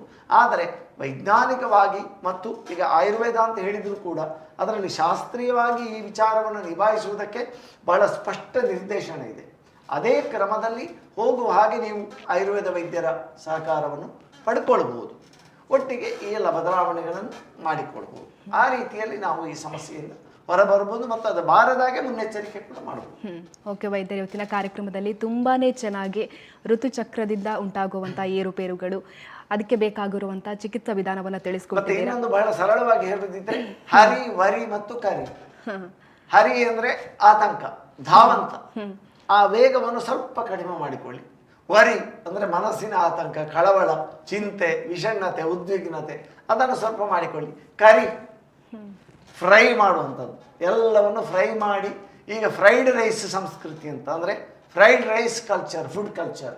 ಈ ಫ್ರೈಡ್ ರೈಸ್ ಅಂತ ಹೇಳಿದರೆ ಅದು ನೈಸರ್ಗಿಕವಾಗಿ ನಾವು ಮನೆಯಲ್ಲಿ ಫ್ರೈ ಮಾಡಿದ ರೀತಿ ಇರುವುದಿಲ್ಲ. ಆ ಫ್ರೈಡ್ ರೈಸಿಗೆ ಬೇರೆ ಬೇರೆ ಬೇರೆ ರೀತಿಯ ಟೇಸ್ಟ್ ಎನ್ಹ್ಯಾನ್ಸರ್ಸು, ಫ್ಲೇವರ್ಸು, ಅದು ಇದು ರಾಸಾಯನಿಕ ಹಾಕಿದ ಫ್ರೈಡ್ ರೈಸ್ ಇರ್ತದೆ. ಆದ ಕಾರಣ ಅದನ್ನು ಆದಷ್ಟು ಅವಾಯ್ಡ್ ಮಾಡಿ. ನೈಸರ್ಗಿಕವಾದ ನೀವು ಮನೆಯಲ್ಲೇ ಮಾಡಿ ಕಡ್ದ ದೋಸೆ, ಇಡ್ಲಿ, ಮನೆಯಲ್ಲೇ ಮಾಡಿದಂಥ ಇಡ್ಲಿ, ಅದು ತೊಂದರೆ ಇಲ್ಲ. ಮನೆಯಲ್ಲೇ ಮಾಡಿದ ರಾಗಿ ಲಡ್ಡು ತೊಂದರೆ ಇಲ್ಲ. ಆದರೆ ನೀವು ಯಾವುದೇ ವಿಷಯವನ್ನು ಮಾರ್ಕೆಟಿನಲ್ಲಿ ಅಥವಾ ಹೊರಗಡೆ ತಗೊಳ್ಳುವಾಗ ಆಗ ಅದು ಬೇರೆ ರೀತಿಯಲ್ಲಿ ಅದಕ್ಕೆ ಬದಲಿಯಾಗಿ ಬೇರೆ ಬಳಸಿರ್ತಾರೆ ಅಂತ ನಾನು ಹೇಳುವಂಥದ್ದು. ಒರಿಜಿನಲ್ ಆಗಿ ಬಳಸಿದರೆ ಸರಿ, ಆದರೆ ಒರಿಜಿನಲ್ ಆದ ವಸ್ತು ಬಳಸಿ ಮಾಡಿದ್ದಿದ್ದರೆ ಅದು ಬಹಳ ತುಂಬ ಬೆಲೆ ಜಾಸ್ತಿ ಆಗಿರ್ತದೆ ಅಂತ. ಕಡಿಮೆ ಬೆಲೆಗೆ, ಈ ಬೆಲೆಗೆ ನಮಗೆ ಐಸ್ ಕ್ರೀಮ್ ಸಿಗಲಿಕ್ಕೆ ಸಾಧ್ಯ ಇಲ್ಲ ಅಂತ. ಅದಕ್ಕೆ ಹಾಕಬೇಕಾದ್ದು, ನಿಜವಾಗಿ ಹಾಕಬೇಕಾದ ಸಂಗತಿಗಳನ್ನು ಹಾಕಿದರೆ ಐಸ್ ಕ್ರೀಮ್ ಎಷ್ಟು ಈ ಬೆಲೆಗೆ ಅಷ್ಟು ಐಸ್ ಕ್ರೀಮ್ ಸಿಗಲಿಕ್ಕೆ ಸಾಧ್ಯ ಇಲ್ಲ. ನಿಜವಾದ ಚಿಕ್ಕು ಹಾಕಿದರೆ ಈ ಬೆಲೆಗೆ ಅಷ್ಟು ಐಸ್ ಕ್ರೀಮ್ ಸಿಗಲಿಕ್ಕೆ ಸಾಧ್ಯ ಇಲ್ಲ. ಆದ ಕಾರಣ ಅದಕ್ಕೆ ಬದಲಿಯಾಗಿ ಹಾಕಿರುವ ರಾಸಾಯನಿಕಗಳು ಇರ್ತದೆ. ಅದರಿಂದ ಆದಷ್ಟು ದೂರ ಇರಬೇಕಿದ್ರೆ ನಾವು ಮನೆಯಲ್ಲಿ ಮಾಡಿದ ನೈಸರ್ಗಿಕ ತಿಂಡಿ ತಿನಿಸುಗಳು, ನಮ್ಮ ಅಜ್ಜಿ ಮಾಡಿದ್ದು, ಅಜ್ಜಿ ಮದ್ದು ಮತ್ತು ಅಜ್ಜಿ ಮಾಡಿದ ಆಹಾರ ತಿಂಡಿ ತಿನಿಸುಗಳು, ಇದನ್ನು ನಾವು ಮನೆಯಲ್ಲೇ ಮಾಡಿಕೊಂಡು ಸೇವನೆ ಮಾಡೋದು ಬಹಳ ಉತ್ತಮ ವಿಧಾನ ಅಂತ ಕಾಣ್ತದೆ. ಓಕೆ ವೈದ್ಯರೇ, ಇವತ್ತಿನ ಕಾರ್ಯಕ್ರಮದಲ್ಲಿ ತುಂಬ ಚೆನ್ನಾಗಿ ವಿಚಾರಗಳನ್ನು ತಿಳಿಸ್ಕೊಟ್ಟಿದ್ದೀರಾ, ಮಾಹಿತಿಯನ್ನು ನೀಡಿದ್ದೀರಾ. ಧನ್ಯವಾದಗಳು. ನಮಸ್ತೆ ವೀಕ್ಷಕರೇ, ಇಷ್ಟು ಹೊತ್ತು ನೀವು ಋತುಚಕ್ರದ ಸಮಸ್ಯೆಗಳು ಹಾಗೆಯೇ ಇದಕ್ಕೆ ಯಾವ ರೀತಿಯಾಗಿ ಚಿಕಿತ್ಸೆಯನ್ನು ಪಡ್ಕೊಳ್ಬೋದು ಅಂತ ವಿಚಾರಗಳನ್ನು ತಿಳ್ಕೊಂಡಿದ್ದೀರಾ. ಎಸ್, ಯಾರೇ ಆಗಿರ್ಬೋದು, ನಿಮಗೆ ಆರೋಗ್ಯದಲ್ಲಿ ಏರುಪೇರು ಕಾಣಿಸ್ತಾ ಇದೆ ಅಂತ ಹೇಳಿದಾಗ ವೈದ್ಯರನ್ನು ಸಂಪರ್ಕಿಸಿ ಯಾವುದೇ ರೀತಿಯಾದಂಥ ಹಿಂಜರಿಕೆಯನ್ನು ಇಟ್ಟುಕೊಳ್ಳದೆ ನಿಮ್ಮ ಆರೋಗ್ಯದ ಕಾಳಜಿಯನ್ನು ನೀವೇ ವಹಿಸ್ಕೊಳ್ಬೇಕಾಗುತ್ತೆ. ಹಾಗಾಗಿ ಯಾವುದೇ ರೀತಿಯಾದಂತಹ ನಾಚಿಕೆ ಆಗಿರ್ಬೋದು, ಹಿಂಜರಿಕೆಯನ್ನು ಪಡದೆ ವೈದ್ಯರನ್ನು ಭೇಟಿಯಾಗಿ ಸೂಕ್ತ ಮಾರ್ಗದರ್ಶನವನ್ನು ಪಡ್ಕೊಂಡು ಚಿಕಿತ್ಸೆಯನ್ನು ಪಡ್ಕೊಳ್ಳಿ ಅಂತ ಹೇಳ್ತಾ ಇವತ್ತಿನ ಕಾರ್ಯಕ್ರಮವನ್ನು ಮುಗಿಸ್ತಾ ಇದ್ದೀವಿ. ಧನ್ಯವಾದಗಳು.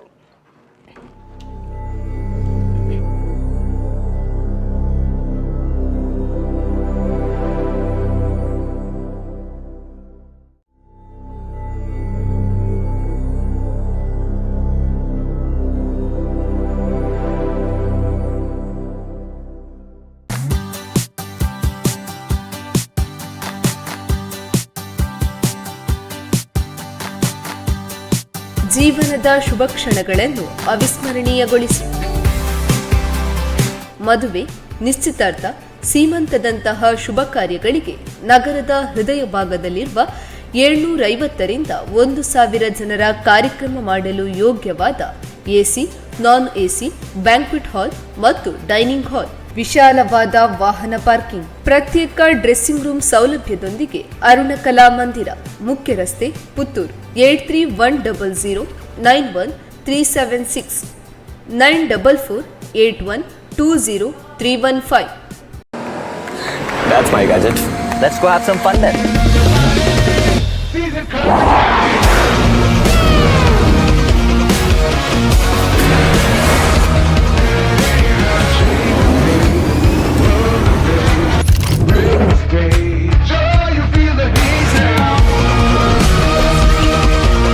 Introducing the hot and techy Brezza SCNG. Cool new SCNG tech for a cool new generation.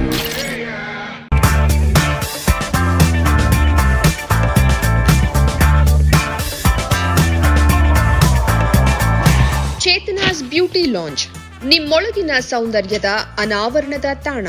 Aesthetic spa, makeup, hair styling, salon, ಹೀಗೆ ಎಲ್ಲ ಸೌಂದರ್ಯವರ್ಧಕ ಸೇವೆಗಳು ಒಂದೇ ಸೂರಿನಡಿ. ಚೇತನಾಸ್ ಎಜುಕೇಶನಲ್ ಫೌಂಡೇಶನ್ ಮೂಲಕ ವೈವಿಧ್ಯಮಯ ಬ್ಯೂಟಿ ಕೋರ್ಸ್ಗಳು. ಮೇಕಪ್ ಆರ್ಟಿಸ್ಟ್ ಆಗಬೇಕೆಂಬ ಕನಸಿರುವವರಿಗೆ ಅತ್ಯುತ್ತಮ ಅವಕಾಶ. 2 ದಿನಗಳಿಂದ ಆರಂಭಿಸಿ 6 ತಿಂಗಳವರೆಗಿನ ವೈವಿಧ್ಯಮಯ ಬ್ಯೂಟಿ, ಮೇಕಪ್ ಕೋರ್ಸ್ಗಳು. ಅಂತಾರಾಷ್ಟ್ರೀಯ ಮಟ್ಟದಲ್ಲಿ ಸೌಂದರ್ಯವರ್ಧಕ ತರಬೇತಿ ಪಡೆದಿರುವ ಚೇತನಾ ಎಸ್ ಅವರಿಂದ ನುರಿತ ತರಬೇತಿ.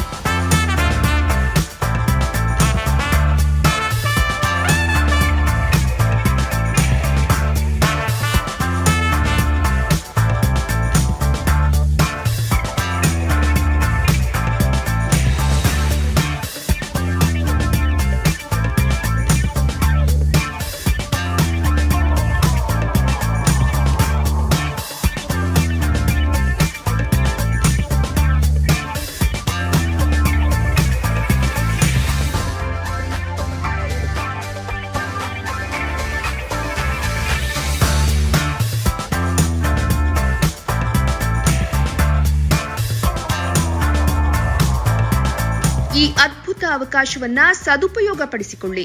ಚೇತನಾಸ್ ಬ್ಯೂಟಿ ಲಾಂಜ್ 3ನೇ ಮಹಡಿ, Kankanadi gate building, Kankanadi bypass ರಸ್ತೆ, ಮಂಗಳೂರು 575002. ಮೊಬೈಲ್ ಸಂಖ್ಯೆ 9845292411, 9108583714, 8904173914. Email chetanabeautystudio@gmail.com. Web www.cblaunch.com. ಅತ್ತೆ, ಇದು ನನ್ನ ಬರ್ಡೇ ಗಿಫ್ಟ್. ಇದೆಲ್ಲ ಜೀವನದಲ್ಲಿ ನನಗೋಸ್ಕರ ತಗೊಂಡ್ಬಂದಿದ್ದಾರೆ. ನಿನ್ ಮೇಲೆ ತುಂಬಾ ಚೆನ್ನಾಗಿ ಕಾಣುತ್ತೆ. ಇದು ತುಂಬಾ ಚೆನ್ನಾಗಿದೆ ಅಲ್ವಾ? ತುಂಬಾ ಚೆನ್ನಾಗಿದೆ.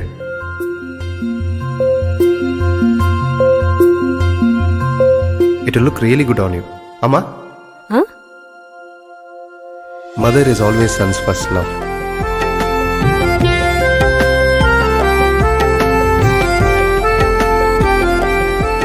ಪ್ರತಿ ಪೀಳಿಗೆಯ ಪ್ರೀತಿಯ ಮಳಿಗೆ, GL ಆಚಾರ್ಯ ಜುವೆಲ್ಲರ್ಸ್.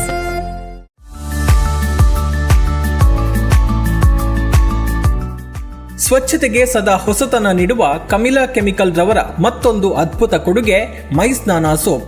ಮನಸ್ಸಿಗೆ ಇಷ್ಟವಾಗುವ ಪರಿಮಳಯುಕ್ತ ಮತ್ತು ಆಹ್ಲಾದಕರ ಸ್ನಾನಕ್ಕಾಗಿ ಉಪಯೋಗಿಸಿ ಕಡಲೆ ಹುಡಿ ಮಿಶ್ರಿತ ಮೈ ಸ್ನಾನ ಸೋಪ್ ಫಾರ್ ನ್ಯಾಚುರಲ್ ಬ್ಯೂಟಿ ಹಾಗೂ ಗುರು ಡಿಟರ್ಜೆಂಟ್ ಲಿಕ್ವಿಡ್ 4 ಬಗೆಯ ಪರಿಮಳ 4 ರೀತಿಯ ಕಲರ್ನಲ್ಲಿ ಇಂದೇ ಸಮೀಪದ ಅಂಗಡಿಗಳಲ್ಲಿ ಕೇಳಿ ಪಡೆಯಿರಿ.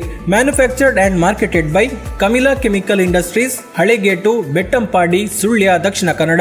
Mobile 9448463101 9902711871.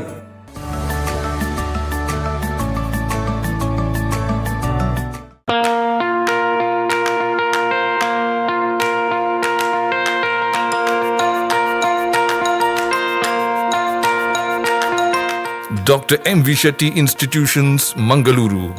Empowering dreams and achieving greatness since 1985. Dr. M.V. Shetty College prides itself in its history of 38 years. It undertook path-breaking initiatives in Indian higher education with the introduction of innovative and modern curricula, insistence on academic discipline, imparting of holistic education, and adoption of global higher education practices with the support of creative and dedicated staff. First private college in Karnataka offering diverse healthcare programs, offers you multiple of courses.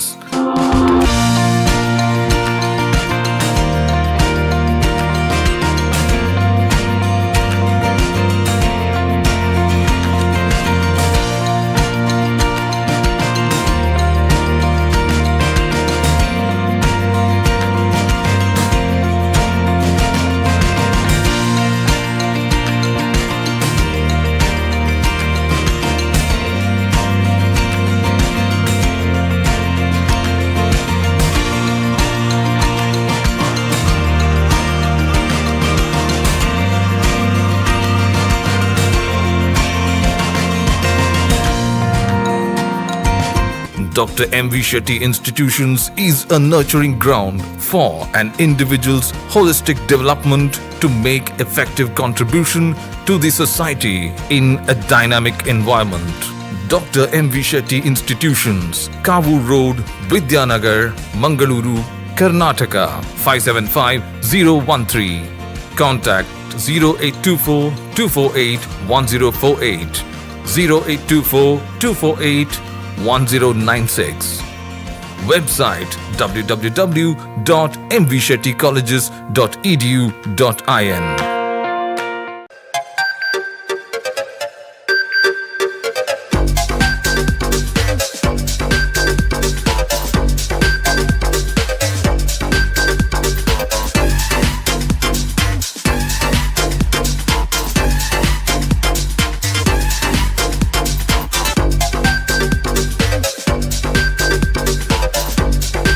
Navratan Electrical and Plumbing, wholesale dealers in electricals, plumbing, hardware, home appliances, sanitary, LED lights and electronics. All brands electronics and electrical items are under one roof. Navratan Electrical and Plumbing, opposite Sachin Traders, Main Road, Darbe, Puttur. Contact 8105973951 9481644951 9663814451 08251 200 551.